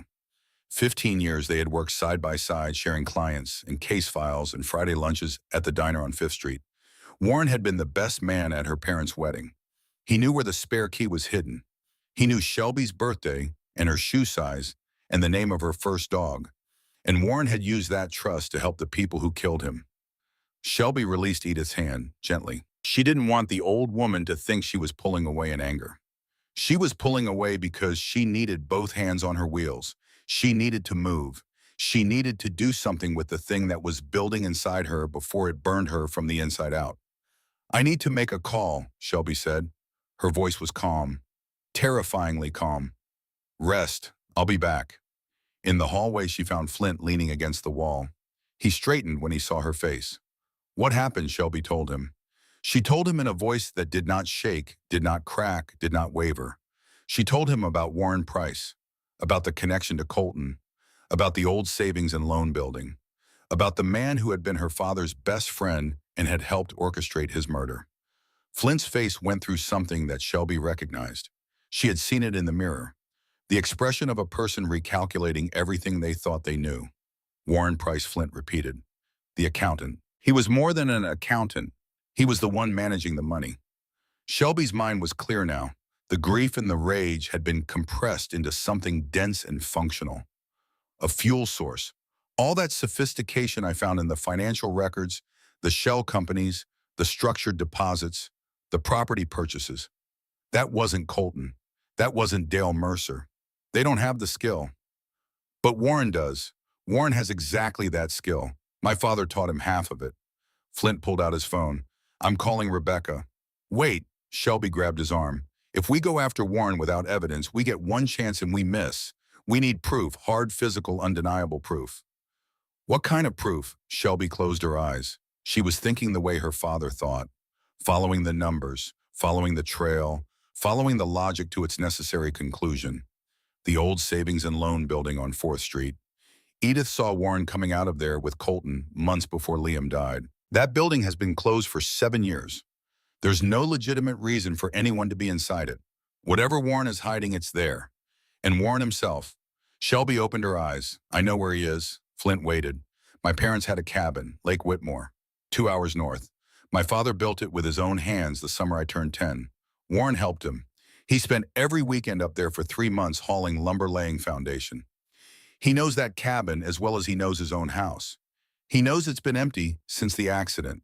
You think he'd go there, to your family's place? Shelby's jaw tightened.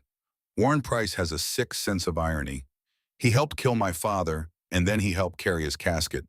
Hiding in the cabin my father built is exactly the kind of thing he would do. We should let the police handle this. Shelby looked at Flint. She looked at him the way she had looked at Dale Mercer in the interrogation room, without flinching, without blinking. He killed my parents' Flint, not Dale Mercer. Dale gave the order, but Warren gave him the reason. Warren found out my father was investigating the money trail. Warren told Dale. And then Warren stood in the front row at the funeral and wept. She paused. I need to be there. I need him to see my face. The drive to Lake Whitmore took 2 hours and 14 minutes. Flint drove. Tex and Nate followed in a second truck. Rebecca Thorne had been called and was coordinating state police to converge on the location, but Shelby's group would arrive first. The road north wound through hill country, past farms and forest, in the small, forgotten towns that dot the Tennessee landscape like freckles on old skin. Shelby watched the landmarks pass. The covered bridge her father used to slow down for pointing out how the beams were joined without nails. The turnoff for the swimming hole where he taught her to cast a fishing line standing behind her in the shallow water. His hands over hers, patient as the afternoon. You okay, Flint asked. I haven't been back here since the accident. 2 years. I couldn't face it. We don't have to do this. I can go alone. No. Shelby straightened in her seat. I've been running from the past for 2 years. It's time to stop. The cabin appeared as they rounded the final bend in the gravel road. Small, cedar-sided, a porch that her father had built wide enough for rocking chairs and long conversations. The kind of place that was supposed to hold good memories. A black sedan was parked outside. Warren Price was here. Flint killed the engine. Stay in the truck until we secure the area. Shelby nodded. She meant it this time. This wasn't the Millbrook barn. She didn't need to be inside the room to finish this. She just needed to be close enough to watch. Flint, Tex, and Nate approached the cabin with weapons drawn. 3 men moving in formation, communicating with hand signals in the silent efficiency of people who had done dangerous things together for decades. The cabin door opened before they reached the porch.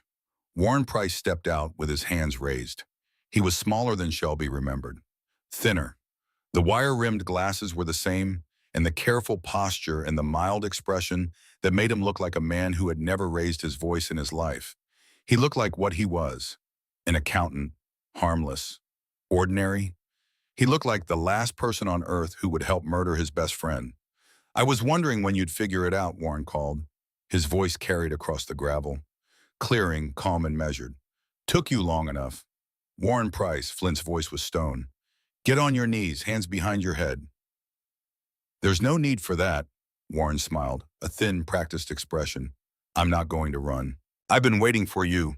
Waiting for us. I have information. About the money, about the operation, about everything Dale Mercer built. Information that will put away a lot of powerful people.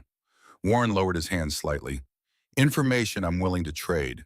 For immunity, protection, a new life. Shelby opened the truck door. She didn't plan it, didn't think about it.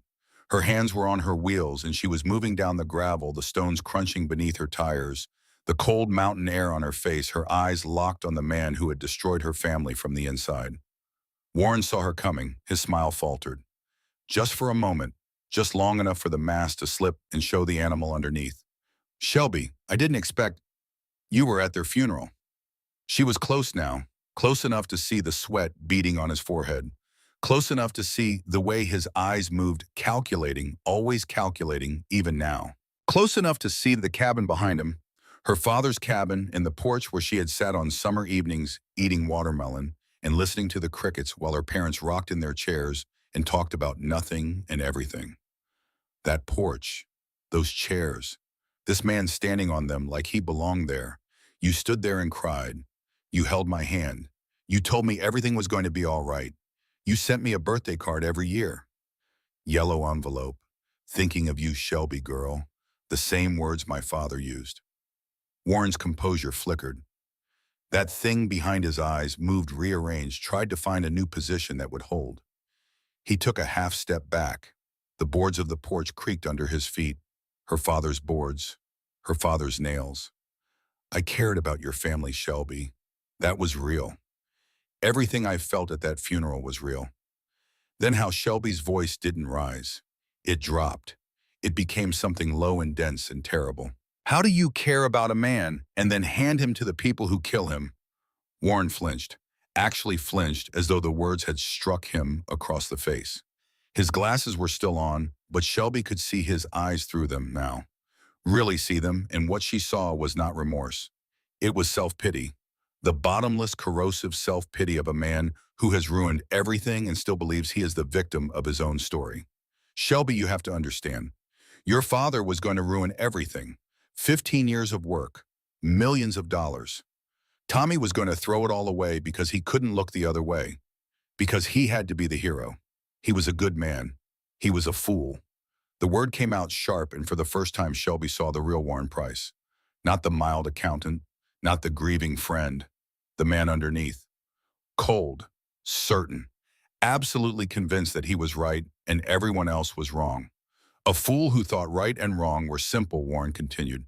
Who thought he could expose the truth and walk away clean? The world doesn't work like that, Shelby. There are always consequences. Yeah, Shelby's voice was ice on a January morning. There are. She pulled her phone from her jacket pocket. She held it up so Warren could see the screen.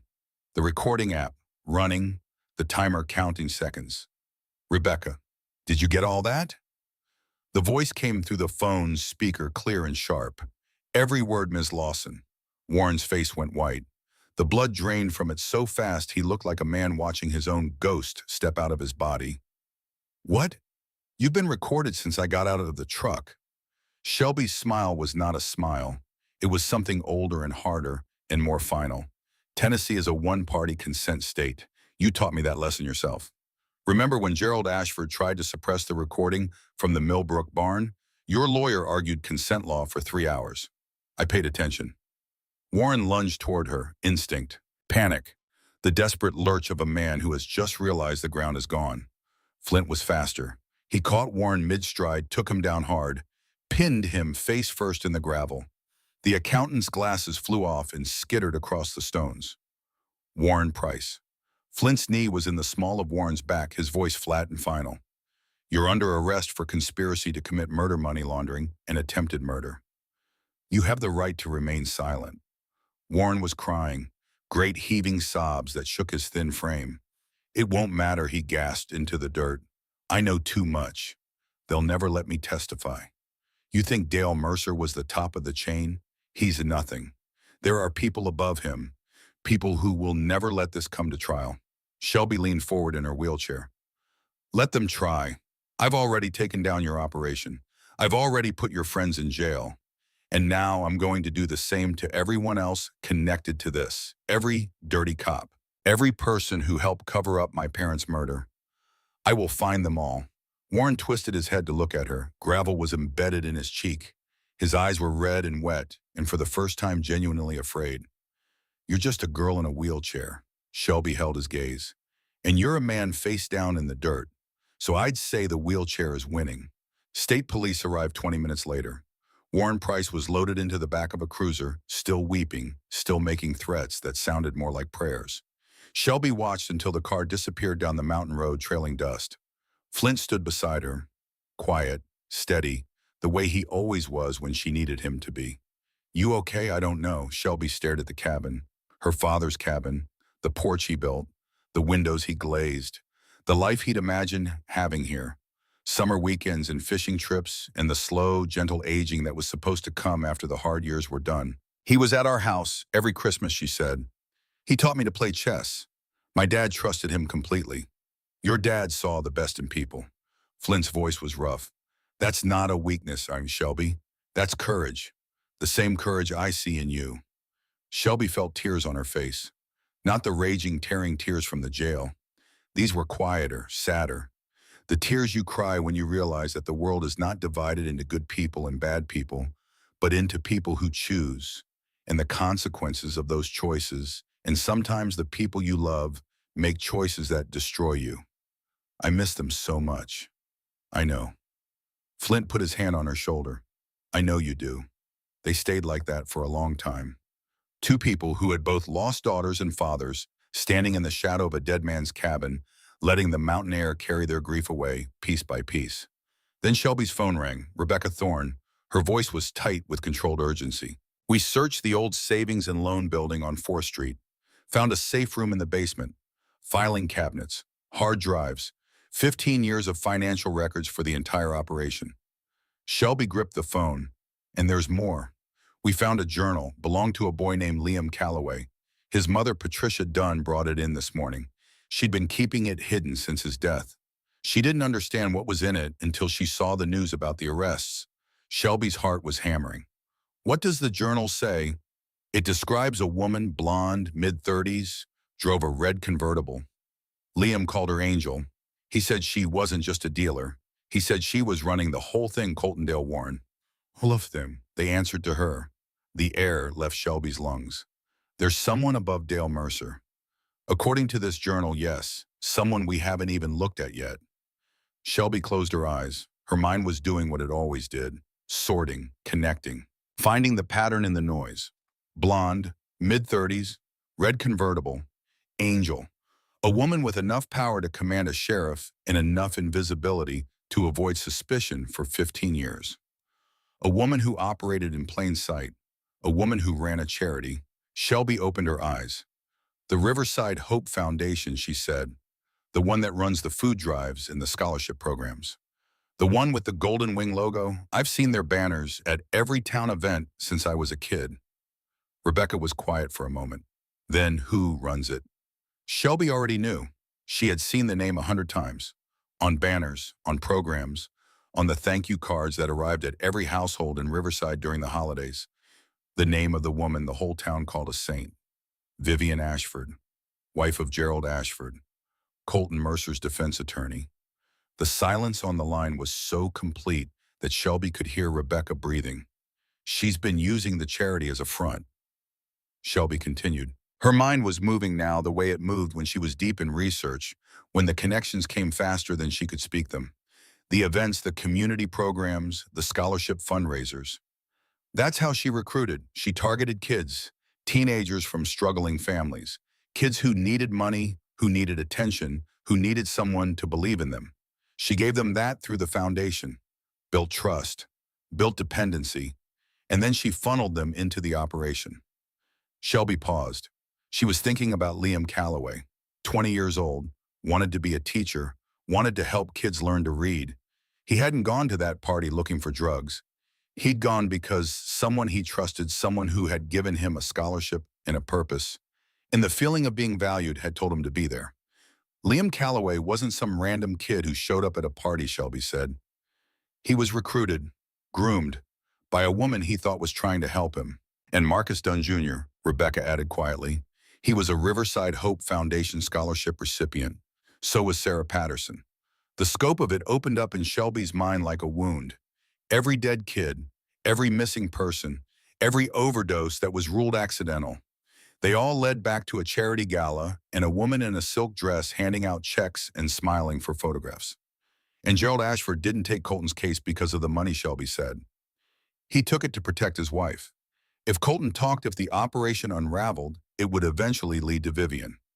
Gerald wasn't defending a client, he was building a firewall around his marriage. Everything clicked. The final piece. The last tumbler falling into place in a lock that had been sealed shut for 15 years. Vivian Ashford. Angel. The woman behind the curtain. The one who built the machine and let everyone else take the risk while she stood at charity galas in silk dresses and accepted awards for community service. Rebecca Shelby said, "How fast can you move? I'm already moving." The arrest happened at noon the following day. Shelby was not there. She had made a choice. When Flynn asked if she wanted to go to watch to see the final piece fall, she shook her head. "I need to be with Edith," she said. "That's where I belong right now." So she was at the hospital, sitting beside Edith's bed, holding the old woman's hand when Rebecca called to say it was done. Vivian Ashford was in custody, arrested on her front porch in her silk robe with a coffee cup in her hand, looking like she was expecting brunch guests instead of a tactical team. She had smiled. She had asked if there was some mistake. She had mentioned her husband's name as though it were a shield. Rebecca told her, "We know exactly who you are. That's the problem." Vivian had struggled when the handcuffs came out. The coffee cup shattered on the porch tiles. "Do you know who I am?" she'd screamed. "I have friends in places you can't imagine. People who will make this go away." "Those friends are already in custody," Rebecca had replied. "Dale Mercer, Colton, Warren Price. They're all talking Vivian. They're all trying to save themselves by giving us you." Shelby held the phone to Edith's ear so the old woman could hear. Edith closed her eyes. Tears ran down the bruised valleys of her cheeks. "Liam can rest now," Edith whispered. "They all can." Later that day, before the news cycle had even finished its first rotation, a man appeared at the hospital. Marcus Dunn Sr., father of Marcus Jr., the boy with the scholarship, the boy who was going to be an engineer. He was in his 50s, graying with the hollowed-out look of someone who had been carved from the inside. He moved slowly, deliberately. Each step, the step of a man carrying weight that no one else could see. He found Shelby in Edith's room. When he saw her, his face crumpled. "You're the one," he said. "The one who's making them pay." Shelby couldn't speak. She nodded. Marcus Dunn Sr. crossed the room and took her hands. His grip was fierce, almost painful, like he was holding on to the only solid thing in a world that had liquefied beneath his feet. "My boy is dead, 19 years old, had his whole life ahead of him, and now he's in the ground because of those people. I'm so sorry, Mr. Dunn. Don't be sorry. Be strong." His eyes bored into hers. "You did what I couldn't. You fought back. Promise me my boy didn't die for nothing." "He didn't." Shelby's voice was thick. "I promise you, he didn't." Marcus Dunn held her gaze for a long moment. Then something shifted in his face. Not peace, but the first distant cousin of peace. The faintest suggestion that healing might someday be possible. "I'll be at the trial," he said. "Every day. I want them to see my face. I want them to know what they took from me." After he left, Shelby sat in silence, Edith's hand in hers. The weight of Marcus Dunn's grief settling onto her shoulders alongside her own and Edith's and all the others. This was what she was fighting for. Not revenge, not even justice, Isaquanli. Something simpler, something more human. The right of a father to see his son grow old. The right of a grandmother to watch her grandson become a teacher. The right of ordinary people to live ordinary lives without being destroyed by the greed of those above them. The trials took months. Fall turned to winter. Winter softened into a tentative spring. The courthouse became Shelby's second home, its marble hallways and fluorescent lights as familiar as the library had once been. Shelby testified 4 times, once for each defendant. She sat in her wheelchair in the witness stand and told the truth about everything. The alley, the threats, the slashed tires, the photograph turned face down on her kitchen table, Edith's beating, the barn, the cabin, the trail of bodies and lies and broken families that stretched back 15 years. She told them about her father, about the man who said numbers don't lie, about the accountant who loved his daughter and believed in right and wrong and paid for that belief with his life. She told them about her mother who had done nothing except love the wrong man at the wrong time, who had been in the passenger seat because she always rode beside her husband, who died because she was loyal to someone who was brave. She told them about Liam Calloway, who wanted to be a teacher, about Marcus Dunn Jr., who had a scholarship, about Sarah Patterson, who had simply disappeared and been forgotten by a town that was too afraid to ask questions. She told them about Edith, 72 years old, broken ribs and broken fingers, holding a phone in hands that were being destroyed around it because a promise to the dead mattered more than pain. The defense attorneys came after her hard. They called her unstable, vengeful, unreliable, a traumatized young woman seeking revenge against prominent citizens who had done nothing wrong. Shelby met every question with steady eyes and clear answers. You expect this jury to believe that a young woman in a wheelchair single-handedly took down a criminal organization that operated for 15 years, Gerald Ashford's replacement counsel asked, his voice dripping with theatrical incredulity. I didn't do it single-handedly. Shelby's voice filled the courtroom. I had help from people who believed the truth mattered more than their own safety. That's what the defendants never understood. They thought they could terrorize everyone into silence. They were wrong, and your parents' deaths. You're not seeking revenge, I'm seeking justice. Shelby looked at the jury. There's a difference. Revenge would be taking matters into my own hands. Justice is sitting in this chair in this courtroom, telling you what happened, and trusting the system to do what it's supposed to do. The courtroom was silent. Even the defense attorney had nothing to say. Colton Mercer, 45 years without parole. Dale Mercer, life in prison. Warren Price, 30 years. Vivian Ashford, life plus 50 years. Her appeal was denied before the leaves changed. On the day of the last verdict, Shelby wheeled herself out of the courthouse into a wall of cameras and microphones. Reporters shouted questions. Flashbulbs fired. The noise was enormous. Flint stepped forward, creating a barrier.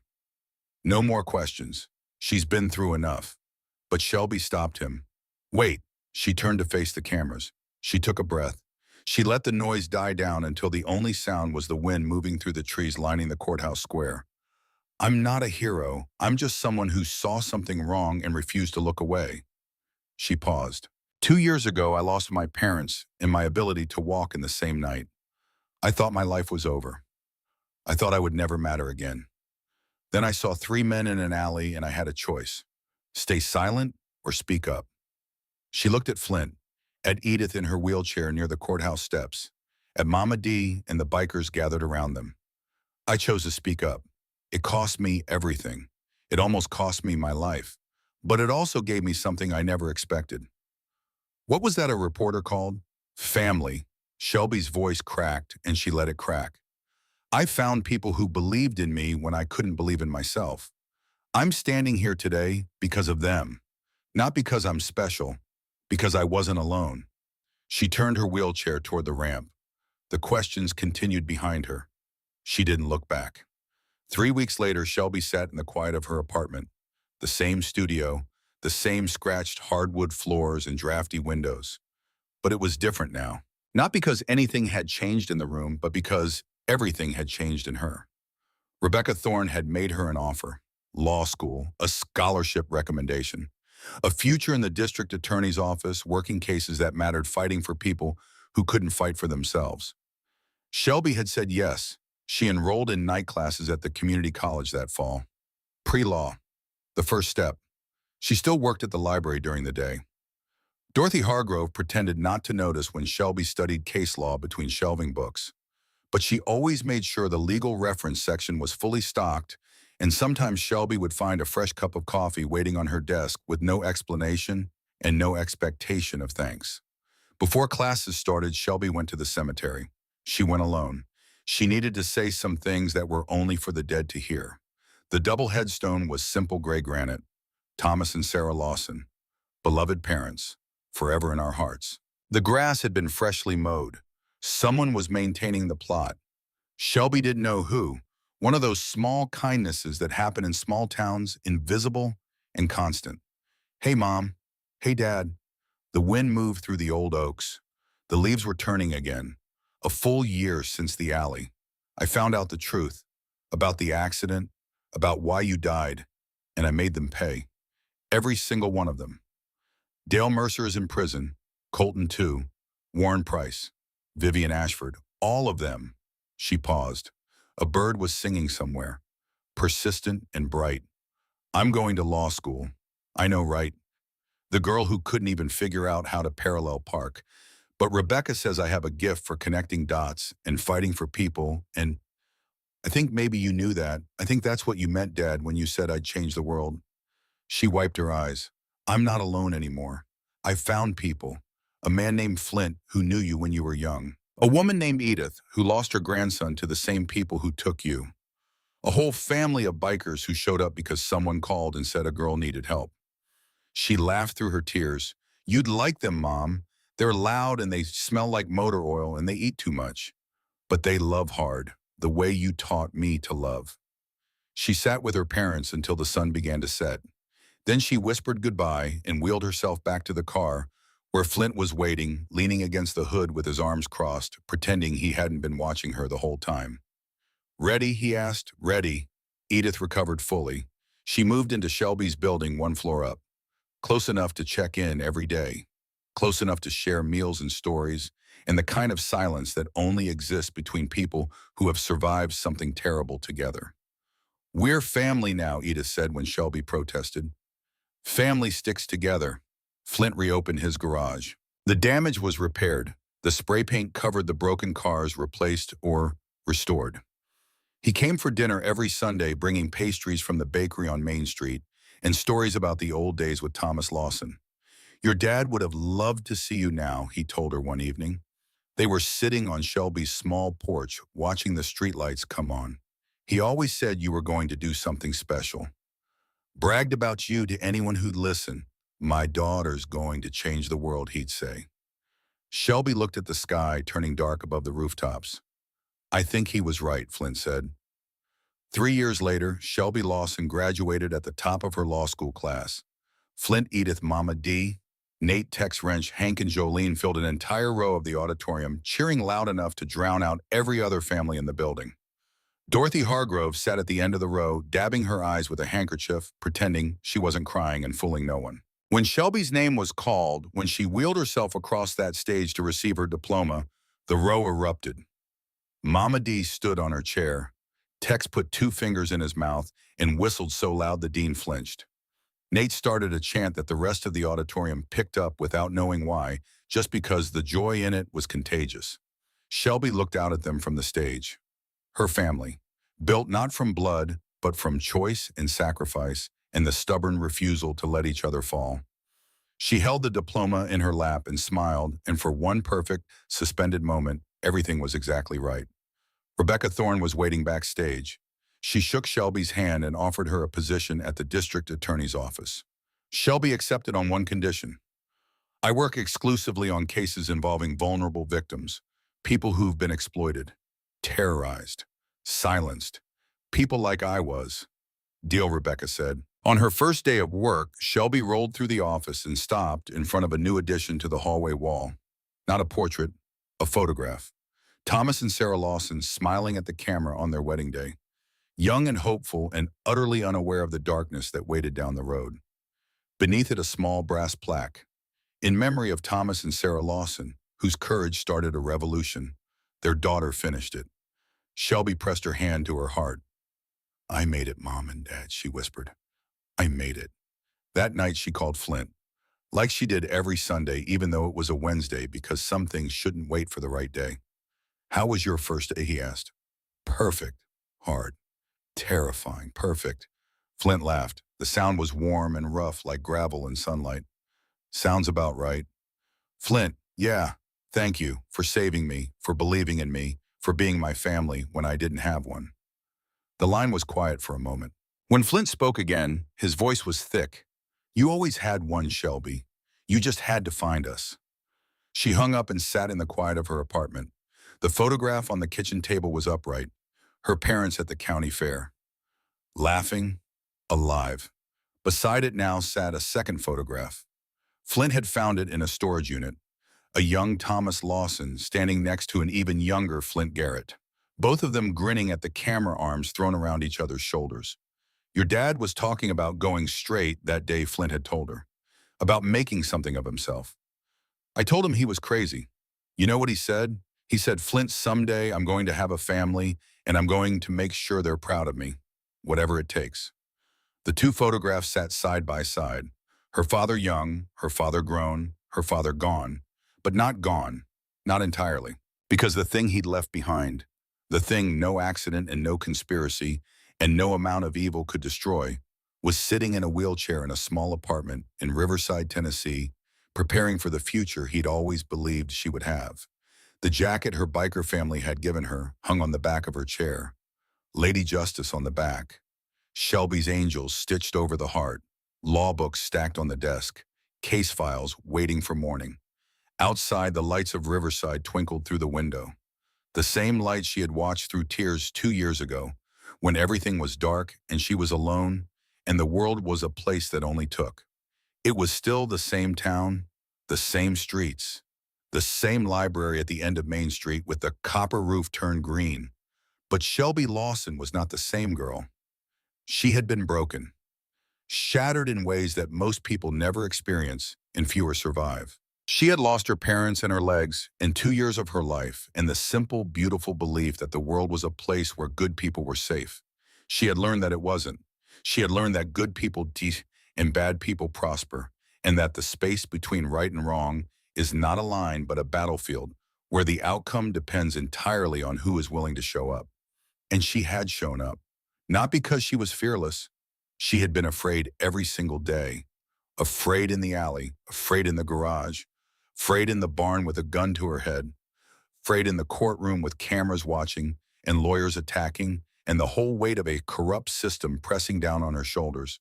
She had been afraid, and she had done it anyway, because that was what her father would have done, because that was what Edith did when she walked into a house she knew might be dangerous, because that was what Flint did when he stepped off a motorcycle in a dark alley for a stranger he'd never met. Courage isn't the absence of fear. Shelby knew that now.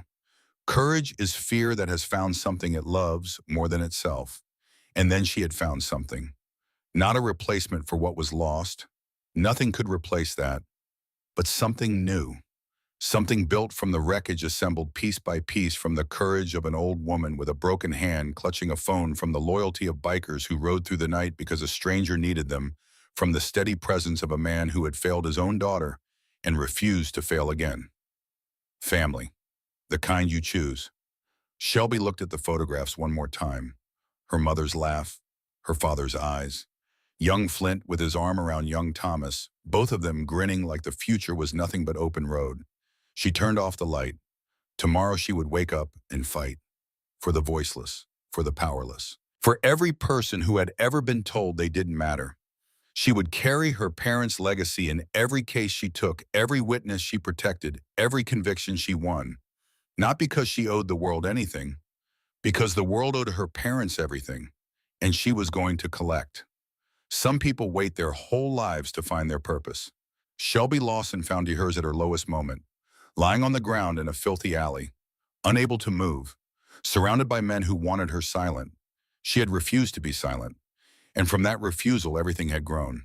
Not in spite of what happened to her, because of it, not alone, but surrounded by the family she never expected, not as a victim, but as something far more dangerous.